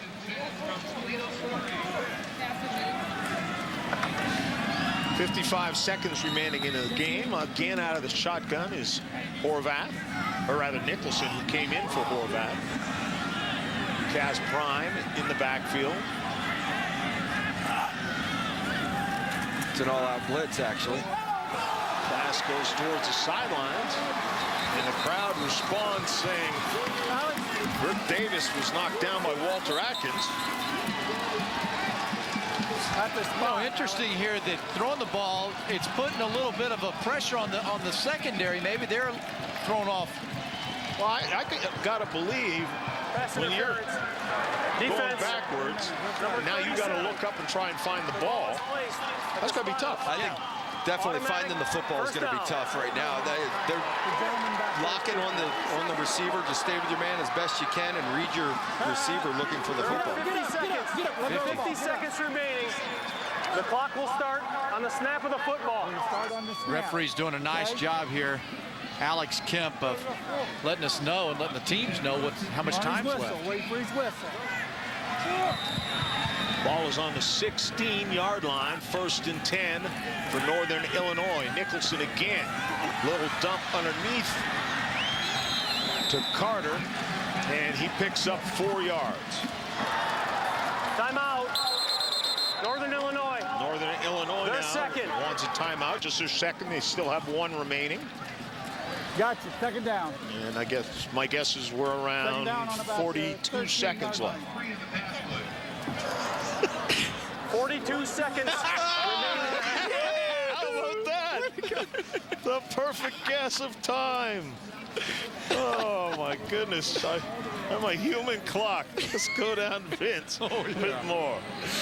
Well, I'll tell you what, guys, you can't see it. We'd love to show it to you, but they've got a beautiful new facility being put up here in the north end zone, but it's so foggy we can't even show you how the construction has gotten underway. In fact, it'll be done next year, a new $14 million academic and athletic facility that will have new locker rooms, academic areas, weight rooms, exercise areas, sports medicine areas, and so much more in a 62,000 square foot facility. And I can tell you that the Huskies really need the space because their tight ends currently hold their position meetings in a racquetball court. So they will welcome the new facility here, and the folks in DeKalb are very excited about it. The largest capital project in NIU athletics history, and it'll open up next year.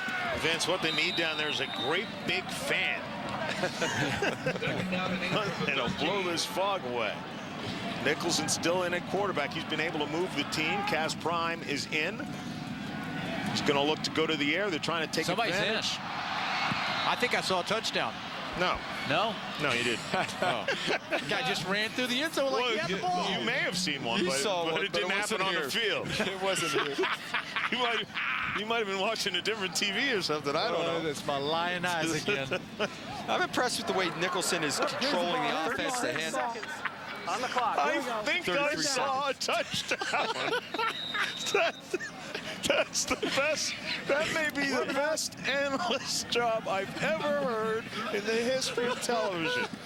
I think I may have seen a touchdown. Did you not see the guy in the red run through like he kept going through the goalpost? All right, 3rd down and 7 on the 13, going to the end zone again. Up. This one is knocked away, incomplete.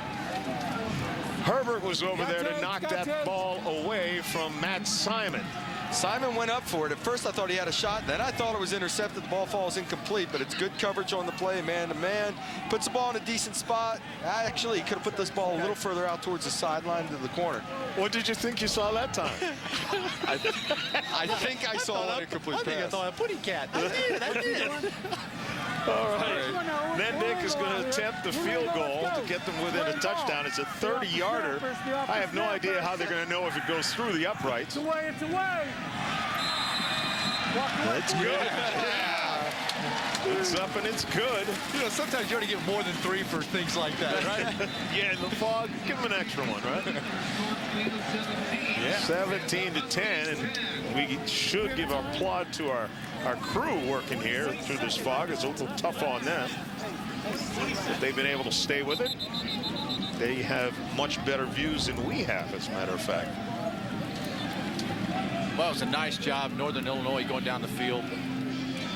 I was saying, Dan Nicholson did a nice job with the hand signals and running the offense. You know, a young quarterback getting in there. A lot of times that's the most difficult part of it is the whole layout of getting in and out of the huddle, getting in the right play, checking a protection, changing a route, whatever it might be. It looked like he was very under control throughout the drive. Before halftime, Vince is going to check in with Coach Novak and ask him, well, about the weather conditions to begin with and about Garrett Wolfe when he might return. Get the impression we're not going to get a lot of information about the injury or particulars. Kind of the Bill Belichick theory of we're not giving out any information that might help the opponent. Hey, but the whole dynamics of this game changed when this fog came in. You know, you're standing on the sidelines, for instance, groupings, personnel matchups. You know, you can't see what they're really doing over there. Sure, you put 2 tight ends, 3 tight ends out on the field. The other team might be in their nickel defense and not see the substitution come in. I actually think it's getting better. It is. I think the fog is lifting a little bit. I can actually see the Husky at midfield. Mendick with the kick. And it went through the end zone, we think. I think I saw a touchdown. Oh, my goodness. All my years of doing this.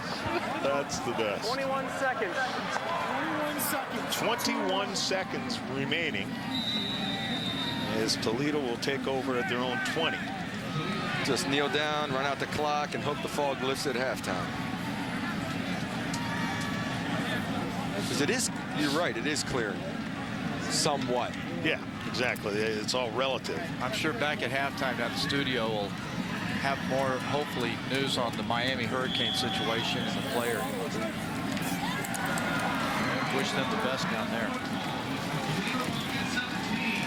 So the first half comes to an end with Toledo on the road winning 17-10, and they have struggled mightily on the road, but a couple of turnovers by Northern Illinois has been the difference in this game, as a field goal and a touchdown have come off of 2 turnovers. Right now, let's check in with Vince Welch.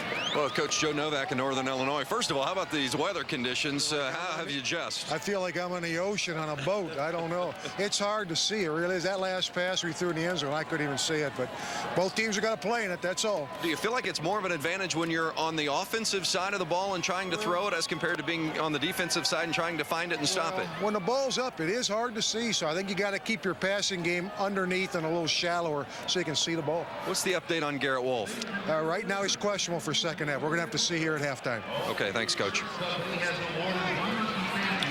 All right, Vince, thanks a lot. So our halftime score right now, Toledo 17, Northern Illinois is 10. Let's go to the studio and our halftime report with Dave Revson.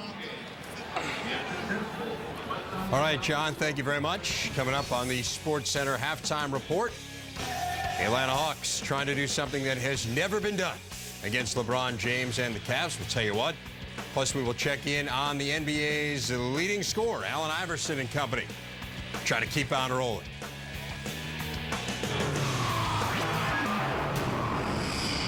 MLS Cup 2006, Sunday at 3:30 Eastern on ABC.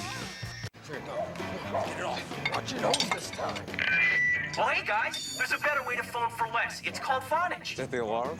Get unlimited local and long distance for just $24.99. That's a savings of up to 50% on your phone bill. Sign up now and get 1 month free. I think we lost him. Phonage. One smart decision among many, many stupid ones. Sweet. Phonage. Call 1-800-405-4VON. Tuesday. It's all about last night's game. The water cooler talk. That call. That play. That one guy who came over and ate all of your chips.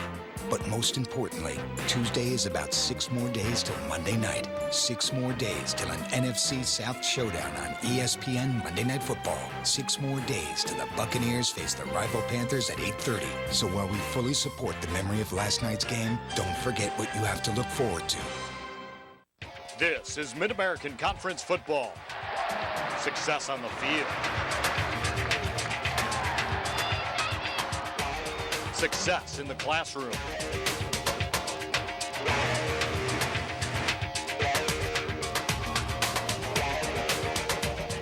success in life.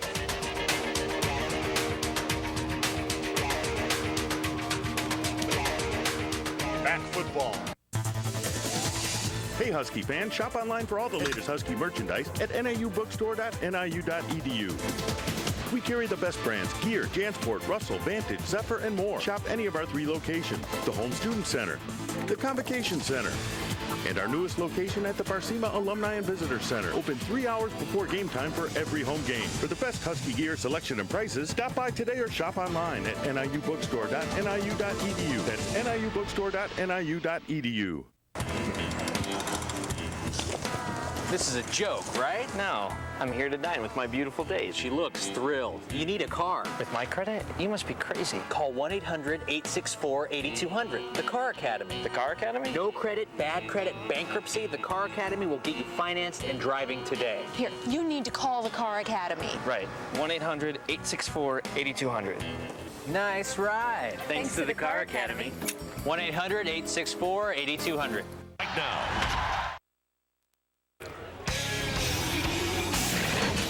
Sports Center halftime report. Northern Illinois still with an outside shot at the MAC title game, but they are trailing their nemesis, the Toledo Rockets. It's 17-10 Toledo. A foggy first half in DeKalb, Illinois. Hi, everyone. I'm Dave Revson. Some very sad news to report in college football. Brian Pata, who was listed as a starting defensive tackle for the University of Miami heading into their game against Maryland on Saturday, shot and killed this evening in Miami. Very sketchy details at this point. All we really know is that Pata was shot at an apartment complex in the Miami area. Pata is a Miami native, 29 tackles on the year, a couple of sacks for the Hurricanes. Again, Brian Pata, senior defensive tackle for the University of Miami, shot and killed this evening. As soon as we learn anything more, we will certainly let you know. More college football in a bit here on the Sports Center halftime report. We'll get you ready for the big showdown between Louisville and Rutgers. NBA first, though, and the Hawks trying to pull off in NBA first, trying to do something that's never been done before. That is beat the Cavaliers in Cleveland on LeBron James bobblehead night. 3-0 all time. The Cavs are. There is the bobblehead, although it's not bobbling. And there is the actual LeBron James throwing it down. Guy who had complained about the new basketball earlier in the day. Of course, everyone's complaining about the new ball. Looks like it's working okay there, though, for LeBron. Cavs down by 2. LeBron 29 points at last check. Zaza Pachulia throws in the acrobatic shot there for the Hawks. This is a tight one. Cavs on top, 83-78. Pachulia leading the way with 17 for Atlanta, which is over 500 for the first time since November of 2002. Surprising Sixers still unbeaten at Indiana. Allen Iverson, leading scorer in the league, gets into the lane, hits the tough jumper. Iverson averaging 34 per game coming into this one. That's Jermaine O'Neal. Nice backdoor Al Harrington. Pacers up by 8. Now 5 seconds to go in the half. Darrell Armstrong to Steven Jackson with the layup. Pacers by 15 at the half. And to check that one out, it's Indiana by 11 right now, winding down in the final minutes. So it looks like they will take it, and Philly will fall from the ranks of the unbeatens, one of just 3 unbeatens coming into the evening. Some more news from the NBA. Jalen Rose bought out of his deal by the Knicks last week, inking a 1-year contract with the Suns today. We'll get about $1.5 million for the season. Amari Stoudemire going to start for the Suns tomorrow night against Tim Duncan and the Spurs. It'll be his first start of the year. And Sacramento's Brad Miller out at least 4 weeks with a foot injury, so the Kings' early season struggles continue. Let's get you some pucks. Devils and the defending champion Hurricanes. Early second period, Devils power play. Travis Zajac with a rebound goal. 1-0 Devils. Replay confirms what we already suspected. He scored, gets it past Cam Ward. Later in the period, Canes 2-man advantage, and they capitalize. Eric Stahl with the slap shot past Martin Brodeur. That ties it up at 1. That's where it stands right now in the third period. And also a 1-1 game between the Canadiens and the Oilers, only meeting of the regular season between those two. They are at the second intermission right now. New York Daily News reporting the Yankees have had internal discussions about pursuing free agent pitcher Andy Pettitte. Former Yank undecided about whether he'll play next year, but if he does, he reportedly would consider a return to the Bronx. And Pettitte's buddy, Roger Clemens, also a free agent. Yanks intend to inquire about him, too. Also hasn't decided whether he'll play another season. As for the team those two pitched for last year, the Astros, close to reaching an agreement on a one-year deal with Craig Biggio, wants to avoid filing for free agency. The 41-year-old Biggio, 70 hits shy of 3,000, has always said he would like to finish his career in Houston. A member of Scott Riggs' crew in NASCAR has been fined $10,000 and suspended indefinitely. This after he pushed Kevin Harvick after the race on Sunday at the Texas Motor Speedway. Check out the incident that precipitated this pushing in the pits. Accident in lap 332, Harvick hitting Riggs from behind, ending his chances of winning the race. Now, the crew member, Craig Currion, shoved Harvick in the garage area, knocked over the driver, his wife, and a NASCAR official. Coming up, second straight week, huge matchup for Brian Brohm and Louisville. We will get you ready for their battle with fellow unbeaten Rutgers and Heisman candidate Ray Rice. Stick around. Stu, I need you to track down a couple files. This is from 1970, something somewhere in Asia. Good luck. Also, this from finance. That's what, 8 mergers ago. Could be anywhere. I'm gonna grab lunch. Call me when you got it. Got it. Right, see ya. No, I mean, I got it. Right. Call me when you get them both. Got them both. I'll just put them on the team site so we can get started while you're at lunch. With the right software, there's no such thing as a needle in a haystack. If you want to make your hard-earned dollar go a whole lot farther, get ready. Advance Auto Parts has the low prices guaranteed to save you money. Get ready to get the best price possible on all the parts and accessories you need with our ready-to-go low price guarantee. Nobody can beat our prices on just about anything for your car. So when you want to get more for your money while getting more out of your car, get to Advance Auto Parts for our everyday ready-to-go low price guarantee. Ready in advance. Little Man, now on DVD. Make a cute little baby. From the guys who brought you White Chicks and Scary Movie. We need to take his temperature. Comes the wildest movie of the year. Do you want some company? It's that time! Little Man, now on DVD and Blu-ray disc.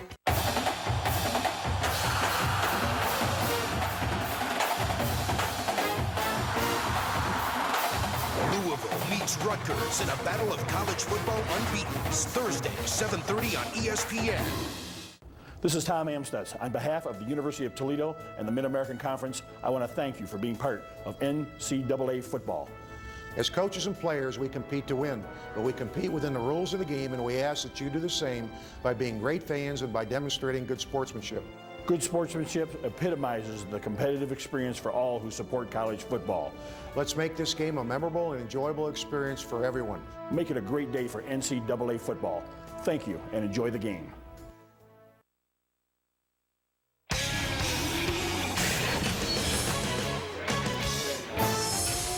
Halftime in DeKalb before the fog rolled in. Huskies looked pretty good. Phil Horvath to Marcus Perez there, but Toledo's come back to take the lead at 17-10.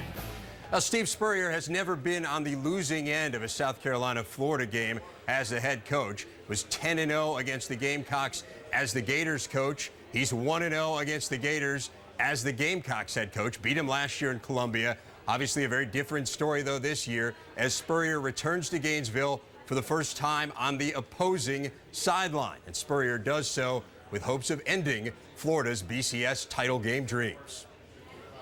We had a wonderful relationship with the Gator fans, and I look back on those 12 years, and we probably had maybe the best football players in the country overall for 12 years.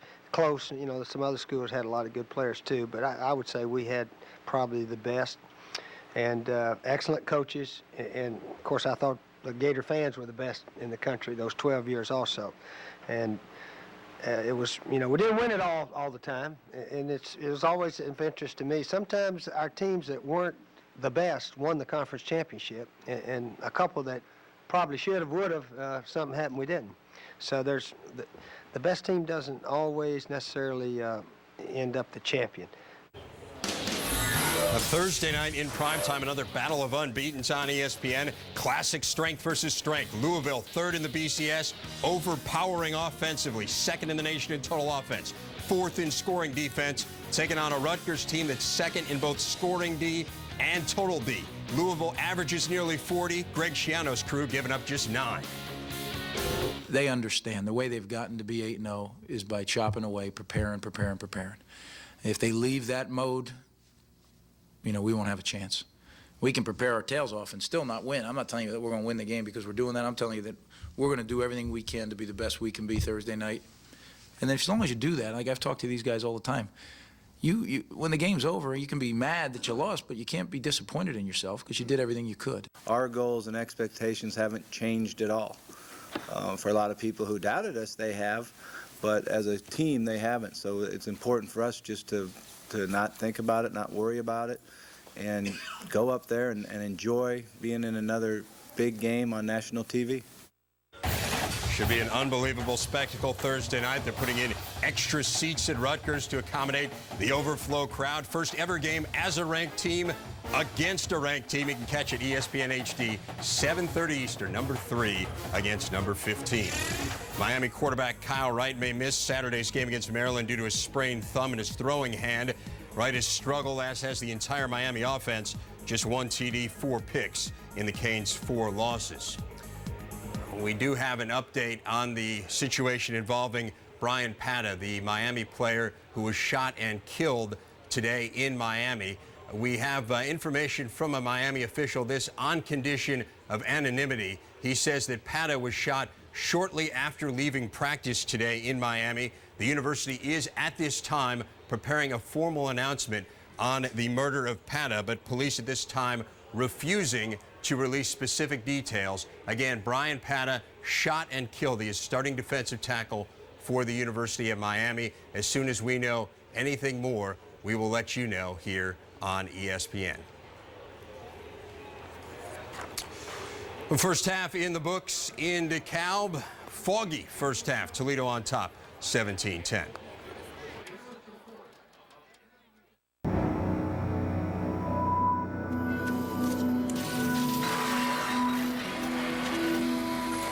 Shearing, enemy of engines.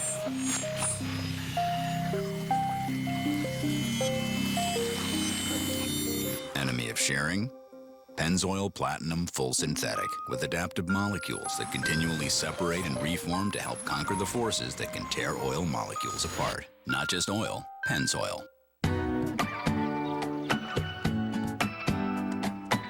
Good oral health is part of your overall health.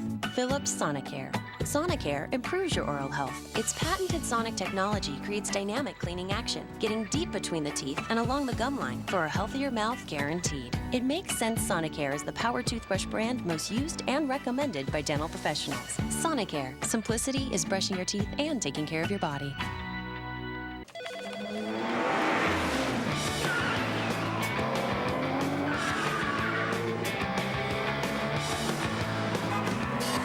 Introducing the most powerful BMW 3 Series coupe ever with 300 horsepower and twin-turbo technology. To some, it's remarkable. To us, it's business as usual. BMW, the ultimate driving machine. Available with X-Drive all-wheel drive technology. Famous Dave spent 25 years perfecting America's favorite styles of barbecue.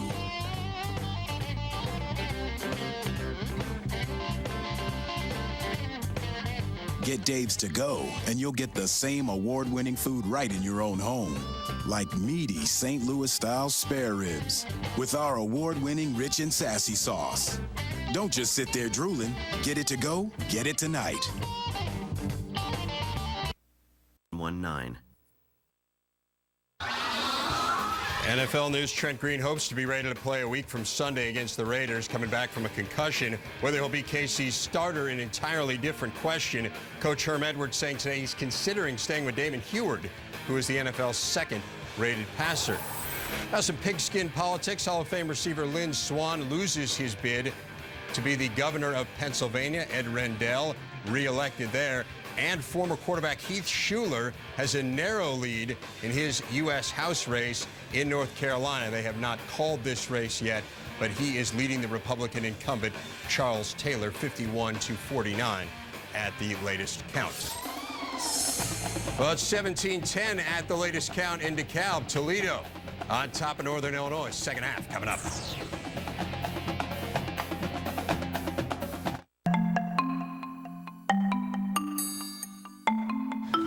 Boy, is my cholesterol out of whack. The doctor says with my medical history, my bad cholesterol needs to be lowered, and he wants my good cholesterol up. So he put me on Crestor. Crestor, along with diet, can lower the bad cholesterol. It can also raise the good. Crestor helps get my cholesterol in line with what my doctor wants. That's more like it. Is Crestor right for you? Well, ask your doctor. Mine said Crestor isn't for everyone, like people with liver disease or women who are nursing, pregnant, or may become pregnant. And simple blood tests can check for liver problems. He also said to tell him about other medicines I'm taking, or if I have muscle pain or weakness. That could be a sign of serious side effects. Down with the bad, up with the good. How's your cholesterol? Crestor helps get your cholesterol right. If you can't afford your medication, AstraZeneca may be able to help.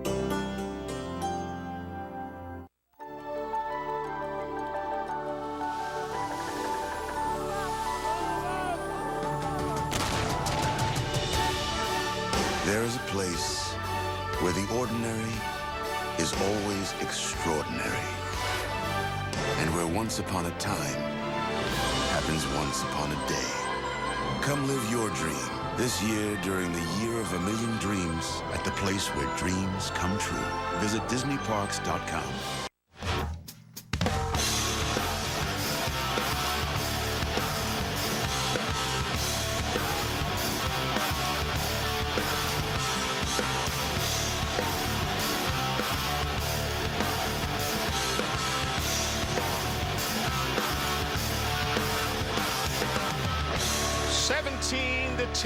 Is our halftime score. John Saunders, Greg James, Doug Flutie here.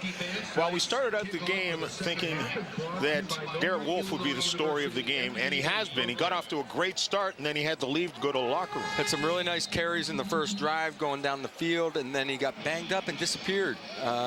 We were anticipating maybe it's a shoulder injury. No one's saying anything. It looks like he was favoring a little bit getting up. You know, his legs look all right, but as you can see on one of these particular plays here, when he's running left, Garrett Wolfe doesn't use his speed and go to the corner. He cuts off about 15 yards of field, and when he tried to get up, he didn't use one of his right arm, I guess, to get up. And, this is just guesswork here, but, his numbers early on were strong, and then he just they got away from him because he wasn't in the game. And in a game like this, when you've got all the fog out there and you can't, then you really need to be able to run the football. Maybe Vince has more on Garrett's condition. Well, what we're told with Garrett Wolfe is that he is available for the second half. When he came back out on the field from the locker room, he certainly didn't seem to be favoring a leg of any sort. And I know you guys looked at those replays and thought maybe it was an upper body injury.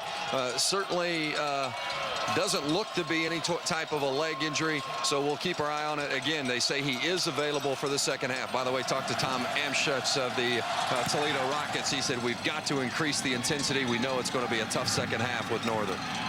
Well, the fog has lifted, so at least we can now see the field. And oh, here we go.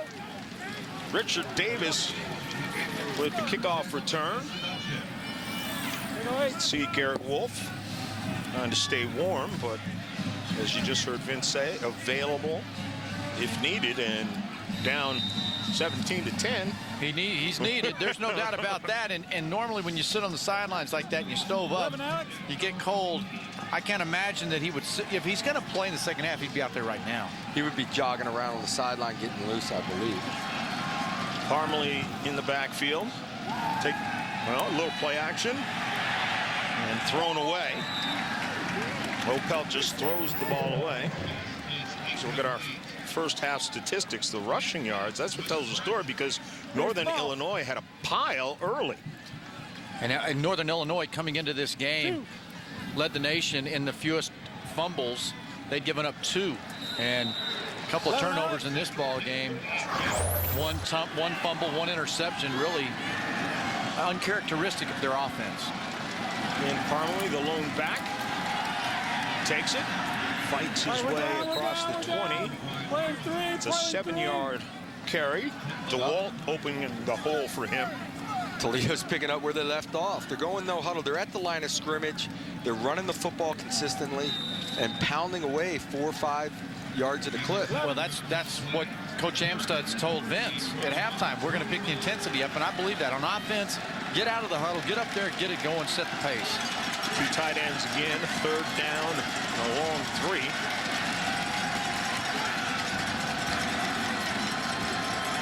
Parmalee in the backfield, but he rolls out Opelt, and then a quick toss off to Josh Powell, and a gain of 5. That'll be a 1st down. Here we go. Doug, I know that we've talked about it when you and I watch film together. A young quarterback, when you give him one area to look at, he had 3 layers of choices on that roll there, and his eyes don't have to go all over the field. He's rolling towards his throw. He sees the area of the field. It makes an easy decision for him rather than having to drop in the pocket and see the entire field. Parmalee again in the backfield. Opelt has done a nice job of moving the football in both halves. Parmalee is stuffed just past the line of scrimmage. Schroeder was there first, and a 1-yard pickup. Big difference now. You know, everybody, these 2 teams' coaching staffs had to make adjustments at halftime based on the fog. The offensive coordinators were coming back up to the press box, and the defense was going to stay down. But now that everything is cleared out, I would assume both groups are upstairs. 2nd down and 9. Opelt sprints out, quick toss out to Odom, who hauls it in, and before is brought down by Ryder. Saturday, ESPN and ABC team up to bring you the top 2 teams in the nation a week before their big showdown. At 3:30 Eastern on ESPN, Chad Henne and the Michigan Wolverines face Indiana. And at 3:30 Eastern time on ABC, Troy Smith and the Buckeyes travel to Evanston for a meeting with the Northwestern Wildcats. College football presented by Cars.com on ESPN, and college football presented by Best Buy on ABC Saturday. College football lives here. All games on ESPN and ESPN2 available in HD. Opelt rolling out. Now he stops. Sprints back the other direction. Sees an opening, wants to run for the 1st down. He's near it and gets it. Melvin Rice with the tackle. 8 yards on the pickup as Opelt gets the 1st down. You know, Northern Illinois goes with a 3-man rush here, and this is the first time we get to see the mobility of Opelt. Moves over, no one's open, 8 men in coverage, hang on to the ball, make a decision, go. And he hits the crease and takes off, makes a big 1st down running the football because no one was open on the play. Davis in the backfield now. As Toledo has 3 rather pretty reliable backs. Hand off to Davis. Cut off quickly. Tries to cut it back into the middle. Good job. Brought down after a gain of 2. Come on up. Yeah, the Northern Illinois' front 7 really has to step up the pace here. And we have not seen them in the backfield that often tonight. Not at all. And that was a safety coming down to handle the cutback lane. And ended up coming down just a little late and had a lot of space there where he could. It ends up being a 3-yard gain, which actually isn't a bad play defensively. Collins now in it back. As I said, they like to mix it up.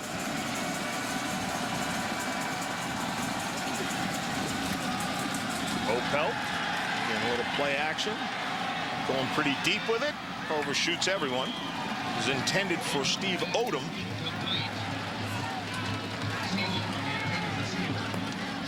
It's amazing that Northern Illinois has been good against the run in the past and horrible in the secondary against the throw. And all of a sudden they're shutting down receivers. Everyone's covered, but Toledo's been running the ball on. And that is that offensive line that has the juniors and seniors up front. The number 51, big guy right here, Larry English, he usually gets in the backfield on passing situations. 4 wideouts. As Opel is going to go with try and pick up a long one. That one is defended very, very nicely. Good job, incomplete. Blaylark was there to break it up. Nice job getting his hand in there. He has good coverage, but he played the ball extremely well in the air and gets the hand in without grabbing the receiver, breaks underneath with an undercut, right hand in front, knocks it down. Actually, didn't quite get a hand on the ball, did he? Well, he made it hard for the receiver, though. He was there in his face, annoying. But that's when your quarterback walks away thinking the ball should have been caught. Greg Turner's back to field the punt. Calls for a fair catch at the 20. At the 19, that's where he hauls it in. TV timeout. 38 yards on the punt. And Garrett Wolfe looks like he's going to make his appearance here in the second half. We got a 7-point game. Back in a moment.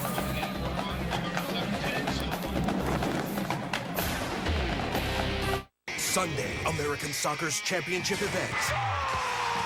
MLS Cup 2006. Oh, what a crack out of nowhere! From a season that saw the world's game played to new heights across the country. Oh, what a save! Are you kidding me? It's America's League. Now, two teams will put everything on the line. The shot is into the back of the net. New England Revolution versus Houston Dynamo. MLS Cup 2006, Sunday at 3:30 Eastern on ABC.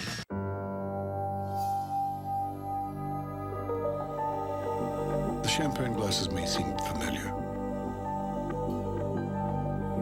but you've never seen a car virtually park itself.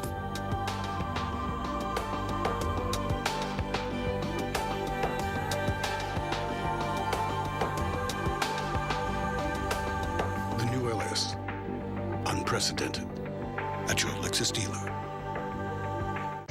The St. Louis Cardinals are World Series champions. Celebrate with Sports Illustrated's exclusive championship package, including the official 2006 World Series DVD and SI's limited edition hardcover commemorative book. Relive the Cardinals' incredible season with these two great gifts, featuring the best video and finest writing and photography found anywhere. Go to SICardinalsOffer.com to get both free gifts with your paid subscription to SI for only $1.59 an issue. Save 60% off the cover price. Use your credit card and you'll also get this set of 3 officially licensed MLB Championship baseballs, honoring each step of the Cardinals' postseason run. This timeless set comes complete with special display stand. Go to SICardinalsOffer.com or call now to get the official DVD, the SI commemorative book, and the championship baseball set. This limited championship package is only available from Sports Illustrated. Call or go online right now. Tonight's game is being broadcast on ESPN2 HD, presented by Pioneer Plasma. Garrett Wolfe is back into the game. Remember, he went to the locker room in the second quarter. He takes the ball on his first carry and busts it for about 3 yards before Archie Donald is there to break it up. Up front, the offensive line for Northern Illinois just doesn't seem like they're pushing. There's no movement. Well, Toledo came out there in a 3-down lineman look, shifted down and used a linebacker as a defensive end, and it became a 4-down look. So they're moving around, trying to give different looks for the offensive line and confuse them. Which has happened all year against this line. See, Garrett Wolfe has never had 4 consecutive games of under 100 yards. Gonna have to do some work to get that. Oh, nice catch there by Brandon Davis as he had to reach up and pull that one back in and lost his footing after catching it. Nice little action on the bootleg action and rolling out. They should have had a lot more yards out of this. Misdirection, fake Garrett, come out, tight end's crossing, tight end in the flats, got both of them wide open. This little grab there with the backhand. I'd prefer to see him reach back with 2. Oh. Perfectly honest, he had plenty of time to gather himself. Well, he would have preferred to have been led with the pass. Yes, he would have. Would have had a nice little gain if the ball was out in front of him. Nicholson again. This one very nearly picked off by Lester Richmond, who stepped in front of it. Undercut the receiver and had himself a touchdown. He hangs on to that one. That's a long ball to be thrown when you've locked in from the snap to the direction you're going with. And again, I go back, Garrett Wolfe, obviously there's something wrong with him. But when you can see Garrett Wolfe backside in a flat, open space.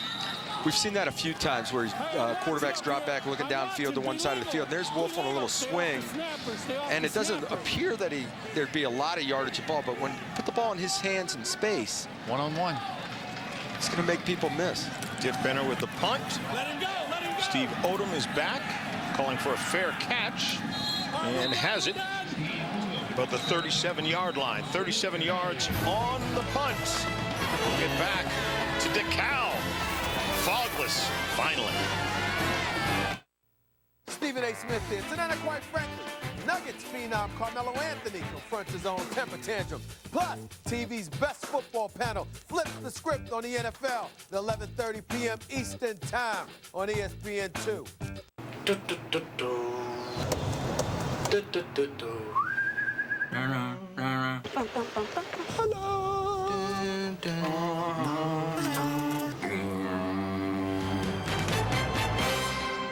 NBA Wednesday, doubleheader on ESPN. Coverage begins at 7:30.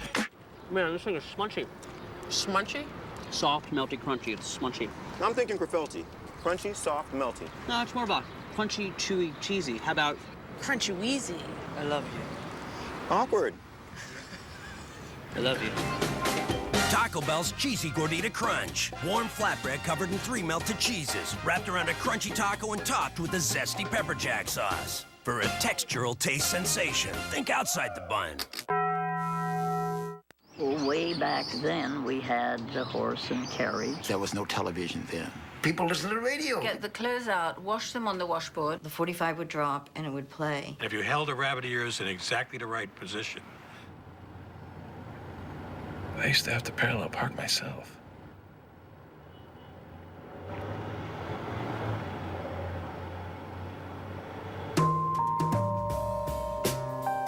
At your Lexus dealer. At our recent offsite, I picked up this juicy tidbit. SAP has software for mid-sized businesses. Trust me, it's juicy.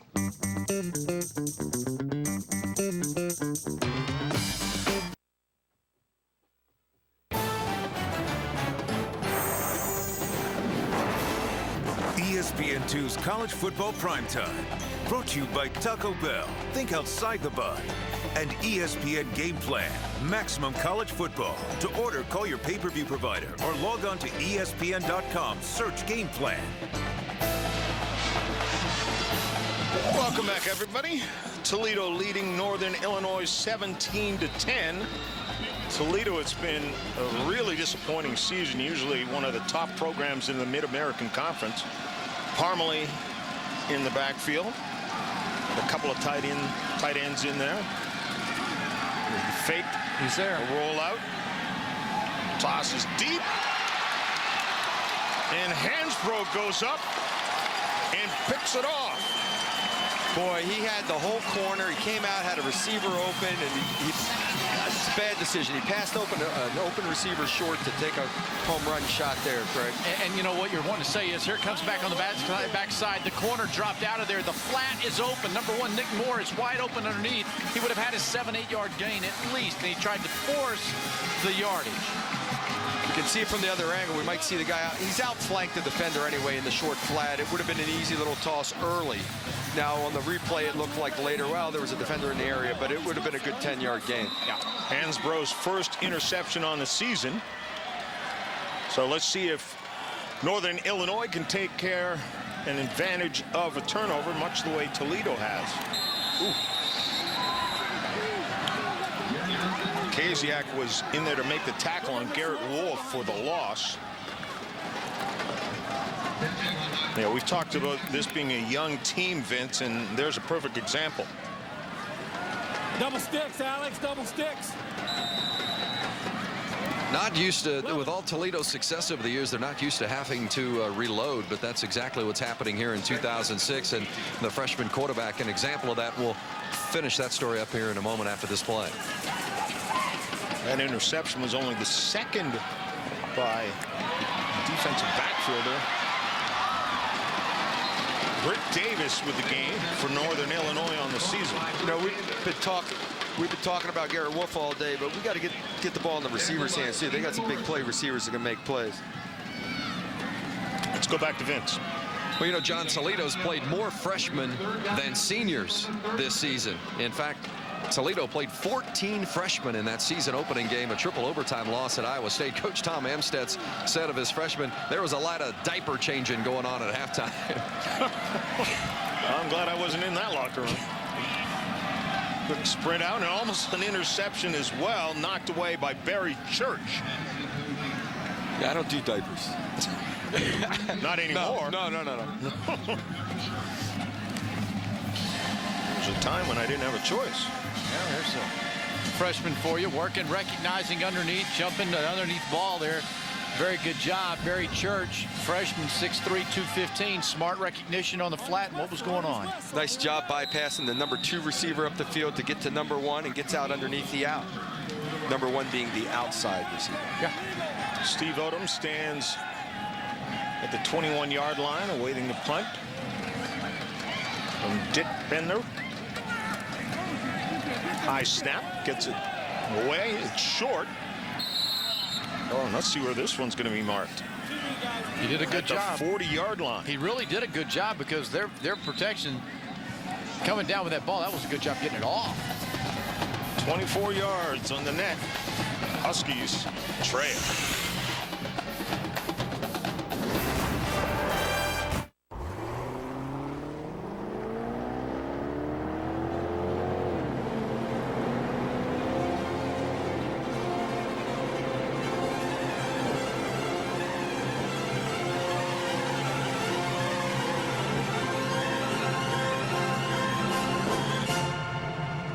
First 8-speed automatic transmission.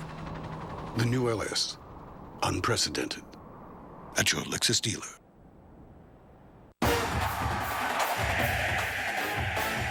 Louisville meets Rutgers in a battle of college football unbeatens Thursday. Attention, America.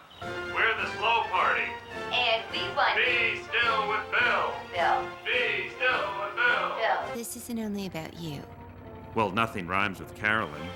If you have an unrhymable name, it's your downfall. What about we're for slow? What about not? What about Be still with Bill? Be still with Bill. Join the slow party and help them find a slogan at theslowskis.org. I am Bill. Babe, look, this sounds perfect. Low mileage, loaded, must sell, best offer accepted. This one's a real classic. A real classic. Looking for the right vehicle? There's a channel for people like you. Get the whole story at Auto 889. Don't drive all over town looking for your next car. Find exactly what you want without leaving your home. 7 days a week, 24 hours a day. Auto 889. It's fast, it's easy, it's now. 3044. For the second Thursday night in a row, ESPN brings you a Big East battle featuring 2 unbeaten teams. Brian Brom and the third-ranked Louisville Cardinals will try to keep their national championship hopes alive as they head to Piscataway, New Jersey for a showdown with Ray Rice and the surprising 15th-ranked Rutgers Scarlet Knights. College football primetime presented by Applebee's on ESPN Thursday at 7:30. College football lives here, and all games on ESPN and ESPN2 available in high definition. So look at Louisville and Rutgers. That's going to be fun. I'll tell you what, Piscataway will be almost like Tuscaloosa of the North. I was going to say only a little bit north. You know, Parmalee. That game, I guess I look at it as one of two things going to happen. I don't think it'll be a close game. I think Louisville either smacks them or Rutgers wins. But it could be a smack. Yeah, well, Louisville offensively just looked really strong against West Virginia, and that was scary. But Rutgers defense, numbers-wise, has looked awesome all year. Don't forget, Louisville's got so much on the line in that game as well. You don't know if they're going to seize up just a little bit. Handoff to Parmalee as he busts it through. 3 yards up on the gain there. And I'm sure And I imagine that the Louisville football team would rather me pick Rutgers. Yeah, that's a question. I don't want to jinx you guys. Louisville's a very good football team. There's no question. That's why I'm saying Rutgers better come out with their A game. If they have any turnovers or play poorly, they're going to get smacked. But you know, at the beginning of the year, we looked at Rutgers' schedule, and we saw the start they got off to, and we said, you know, this could be an 8-win team, and whatever, if they don't hiccup somewhere along the line, and they haven't. I give them a good shot in this game. You can see it coming, and they've played great against. They played great against Pittsburgh. They look tough. It's really going to be a great matchup. It's not a fluke that Rutgers is undefeated right now. Opel keeps this one and goes to the right and picks up 17 yards.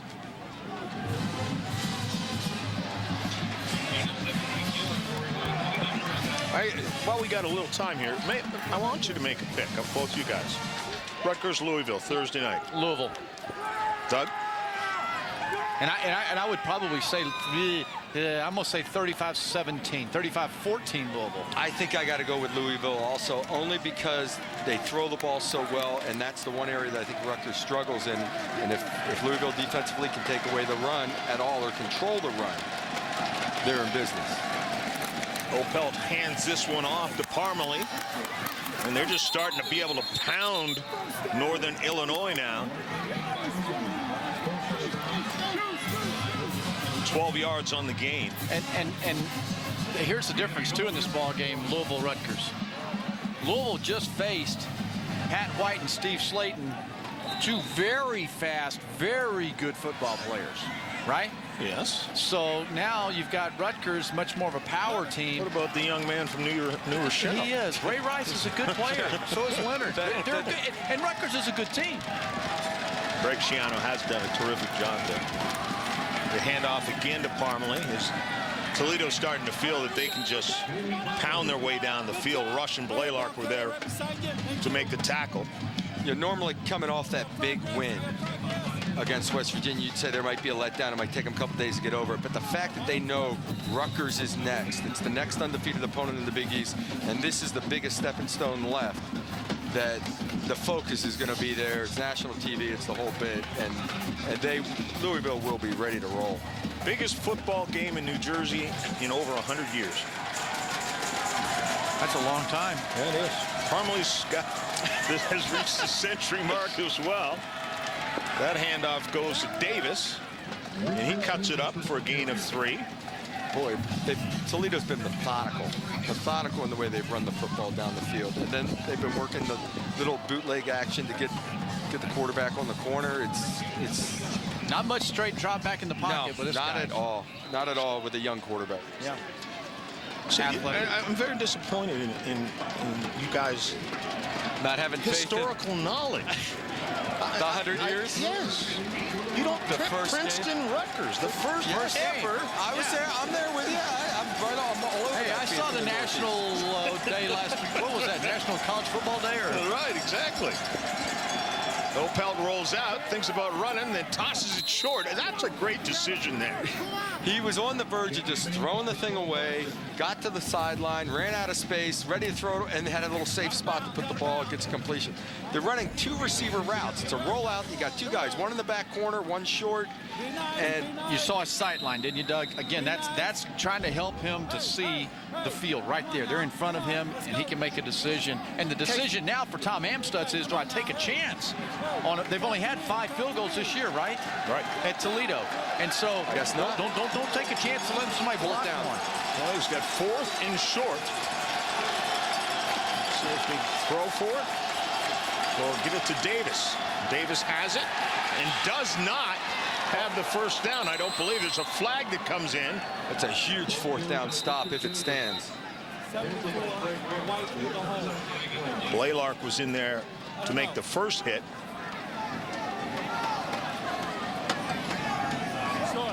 Okay. All right. 74. Holding. Offense, number 74. That penalty is declined. The ball goes over on downs to Northern Illinois. But I'm not so certain that's not all that bad for Toledo. You know, their defense has been playing extremely well. and you've got field position down here, and so I think there's more risk if he lines up to try a field goal. Yeah, I mean, Northern Illinois hasn't done much offensively lately, and they're backed up inside their own 10 right now, so the chances of getting the ball back in good field position are pretty good. The field goal, though, puts you up by 10. By 2 scores. But you've only tried 5 or made 5 all year. I know you're 5 you're 5 for 5. Yeah, well, you may be 5 for 6 and be in trouble. I was going to say, odds are against you then, right? Something's got to go wrong. Either due to miss, right? A little naked bootleg. Nicholson rolls out and then tosses it back. You know, it's a first down play. You fooled them with the play action, the boot action. You're out on the corner. You run for 5 yards. It's a good play on first down. We'll take 2nd and 5. He really tried to idle down and wait and look for something that wasn't really there. And a reminder that starting quarterback Phil Horvath was about 5 of 8 or thereabouts in a touchdown pass and was pulled from the game. And they've gone with Dan Nicholson, the backup. We don't know why. Yeah. Give it another series or so maybe, but I wouldn't be surprised to see if they change back. 2nd down and 10. Nicholson drops back. He's in some trouble. Steps up. There's a flag in the backfield. Looks like it's going to be holding or a face mask. Ow! I was wrong. I'm sorry. I'm killing John here. I'm killing John. I go, no, he brushed his face mask, John. That's all right. John's right. That's all right. You've done enough things right. Offense, number 70. The penalty is declined. 3rd down. And the key there was Nicholson was at about the 1-yard line. Had he been in the end zone, that's a safety. That's exactly right. Well, we are here in DeKalb, Illinois, not far from Chicago. John Saunders, Craig James, Doug Flutie, Vince Welch. And the hometown Northern Illinois Huskies have struggled on this night offensively. As a result, they also had a couple of big turnovers that led to points for Toledo. So Toledo with the lead right now. Nicholson is in his own end zone, steps up, fires behind the receiver, and it's Perez who cannot hang on to it. Yeah, you got to help your quarterback out here and make a play for him. The kid's scrambling around a little bit, makes a throw, not on the money, little back shoulder, but Perez has got to make a play for him. Spoken like a quarterback, right, Craig? I'd have to say he's right on that one, though. You know, Perez has to come up with a play on that, but that is, you know, quarterback, not a great ball, but it's a scramble. Steve Odom is back. It's amazing. Northern Illinois came out in the beginning, took it right down the field, stuck it in the end zone, and ever since. Did Benner kicking out of his own end zone. It's high, fair catch being called for. And it's caught. It'll be at 47-yard line, 37 yards on the punt. There's a good-looking dog. Beautiful. I have a husky at home. Do you? Do you really? Yes, You got a sir. husky? Yes, sir, I do. Wow. What's his name? Do you have a sled, too? Her name is Bonnie. My wife named her. Bonnie? Not the toughest name in the world for a husky. I understand. I know. Larry, that was on you.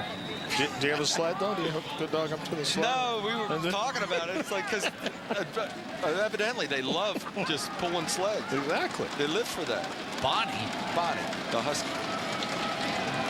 Oh, Parmalee just busts his way through an opening after DeWalt opened up a huge hole. Northern Illinois they're unable to stop him. Craig is over here pointing at his shoes again. He's got the eyes on the shoes. Watch the guy's nice feet. Kick out. Great job. Watch his feet. Look at that, picking him up. Just an excellent job at the point of attack by the offensive line. Down, down, down, puller, kick out. Oh, that's nice. Again, Parmalee in the backfield, and they've just been able to pound it. We'll see if they continue to do that. And off to Parmalee. This time he's stuffed early. It's actually the tight end on the strong side sealing the backside off and creating a cutback lane. But you know what's weird is they've been doing this all night, and that block out by the tight end in motion, they've been running opposite the block out. Well, you run opposite and you get the push by the offensive line and use it as a cutback lane off the center. I keep waiting for him to follow that kick out block by the H-back and just run it as a lead play. Yeah, it's a lead play. Well, they lost about a yard on it, so it's 2nd and 11. We'll bring you back when they put that play in. Yeah. Opelt steps up after everyone was covered. Oh, he gets wrestled to the ground just at about where the original line of scrimmage was by Corey Hansen. We've got a flag, though. Go ahead, Doug. Call it. Hold it.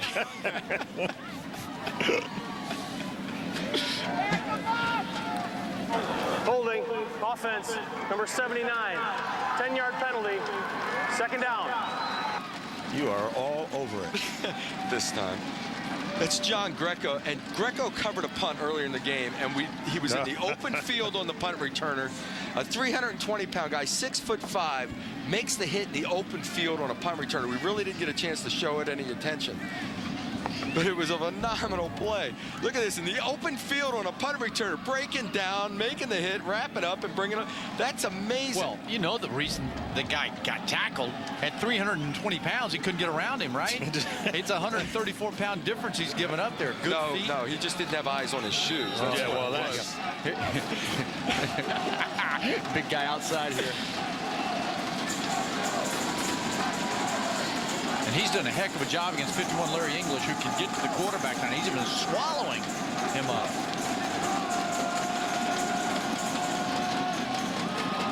The quick toss was just behind the receiver. Opelt was looking for Steve Odom.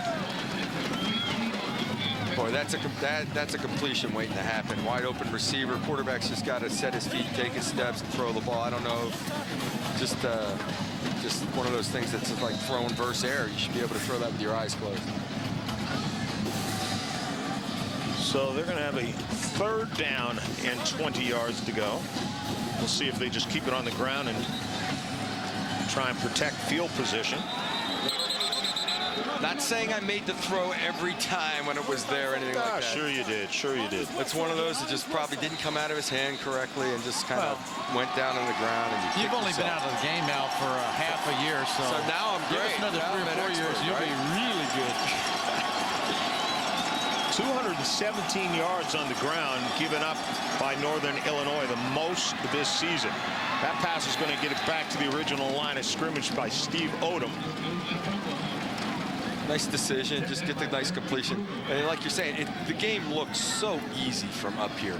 When you can see the whole field and see the coverage and see everything. Nice job, setting his feet, goes into the throw, puts himself in a decent down and distance, but it's fourth down. Just gaining some yards, actually. And again here, Coach Amstut's trying to figure out what he's going to do with it. Well, you're not going to gain, if you punt this ball and it gets to the end zone, you gain 14 yards. Well, then just pooch it. Well, or kick it out of the... angle it. Or take a delay game. Yeah, take a delay game, take it back a little bit. Timeout. Oh, they got the timeout. Toledo, that is their first timeout. Well, it's time now for the KFC Bowl Buzz. Want to let you know where Mid-American Conference teams are headed. Champ, of course, will go to the Motor City Bowl against a Big Ten team. And the International Bowl, the first bowl to be held outside of the United States. It'll be in Canada. MAC against a Big East team, then the GMC Bowl as well. And we're going to get a chance to call that game from Skydome up in Toronto. You know what's going to be very interesting? This guy, there's a huge picture of Doug Flutie in Skydome. I mean, he's one of the biggest stars ever in Toronto. So that's going to be fun. And you tell us that you were a great Canadian hockey player. So between you two guys up there, we should get all free meals. Well, I used to That's work all he's there. worried about. I used to work there as well on television. I understand that, and I'm really excited about it because I've never been to Toronto. It's actually Rogers Center now. Oh, that's right. It is. That's a good point. Actually, Toronto's still in the mix up there in the playoffs right now with Pinball Clemens, who is a guy actually that is a lot like Garrett Wolfe we're seeing tonight. Right. And actually, here's the clip of him. Who's got the long hair? But here's Pinball. Pinball is the guy that I think reminds me most of Garrett Wolfe. He catches the ball like a receiver. He runs routes like a receiver like Wolfe does. And when he gets in the open field, he just has quick change of direction, makes people miss. And that's the way Garrett Wolfe is. I just always couldn't get used to seeing a wide receiver in Canada run 20 yards past the goalpost and still catch it. We love that. That was a lot of fun to watch. Well, you saw a touchdown earlier, didn't you? Yeah. I thought I did. Well, there's the punt. And this one is going to head into the end zone. So Kern was unable to angle it out. Or maybe not that concerned with it. How about bowl season though? We're in the heart of it. I mean, it's getting ready to happen. Oh, I know. And I consider this month character month. You find out about the teams who didn't win their conference, you know, or division. What kind of character do you have? Do you finish up strong? You finish up strong. You know, teams that have an opportunity to be bowl eligible, but they want to take that next step and get a little further and maybe get to a little nicer bowl, get the opportunity to finish higher in your conference. And like you said, especially these two teams on the field right now, character comes into play. And Garrett Wolfe, if he's going to get 100 yards in this game, he's got some work to do. They feel they have to pass now to try and make things up. Intended for Matt Simon, but again, the pass was not there. A look at the Mid-American Conference standings, and we should point out that there's a big battle between Central Michigan and Western Michigan coming up very, very soon, and the winner of that game likely will walk off with the West Division. And Toledo fighting this would, if they hold on, could put them now at 4-6, right? A couple more. Bowl eligible. Oh, bowl eligible. That's what I'm talking about. Bowl eligible. Toss to Britt Davis. You know, you got to look for those things. Look for reasons to prepare and get better. Let's check in with Vince. Well, you guys are talking about character, and that's one of the things that Tom Amstutz talked about when he was discussing the fate of his football team that started 0-4 in the Mid-American Conference for the first time since 1985. But Amstutz didn't reach for the panic button. He said in sports, you're not always on top, and as long as the guys are coming out and working hard every day in practice, then that's the outcome that matters most. He knows the wins will come with this young ball club. Nicholson again, then ducks it under to Garrett Wolfe, who busts this one up for an 8-yard gain before Forrestal was there to bring him down. And the third quarter comes to an end. Garrett Wolfe with a smile on his face. Perhaps he knows something about the fourth quarter, which is coming up here again from DeKalb. Toledo, the visitors, on top, 17-10. MLS Cup 2006, Sunday at 3:30 Eastern on ABC. Honey, Yeah? do you know what this light switch does? Which one? The one on the right. I never used that one. All right, will you look? Yep. On, off, on. No. Are you looking? Yes. Off, on, off, on, off, on, off, on, off. Life comes at you fast. When it does, nobody covers your car like Nationwide. Investments, retirement, insurance. Nationwide is on your side. Today I will earn rewards points in more ways than ever before. And I will do it while Victor tries to distract me. First, I get points for using my Citibank debit card. Next, I get points for my Citi mortgage. Now my greatest secret, points for using my Citi Premier Pass credit card. Istanbul, please. No madness can stop Citi's many rewarding ways. Victor, pull yourself together. Rewarding. Very, very, very rewarding. The best in German engineering. Braun 360 Complete, the world's first electric shaver with the expertise of Gillette blade technology. For Braun's closest, most comfortable shave ever, it even cleans and renews itself. Braun. Precision, control, perfection.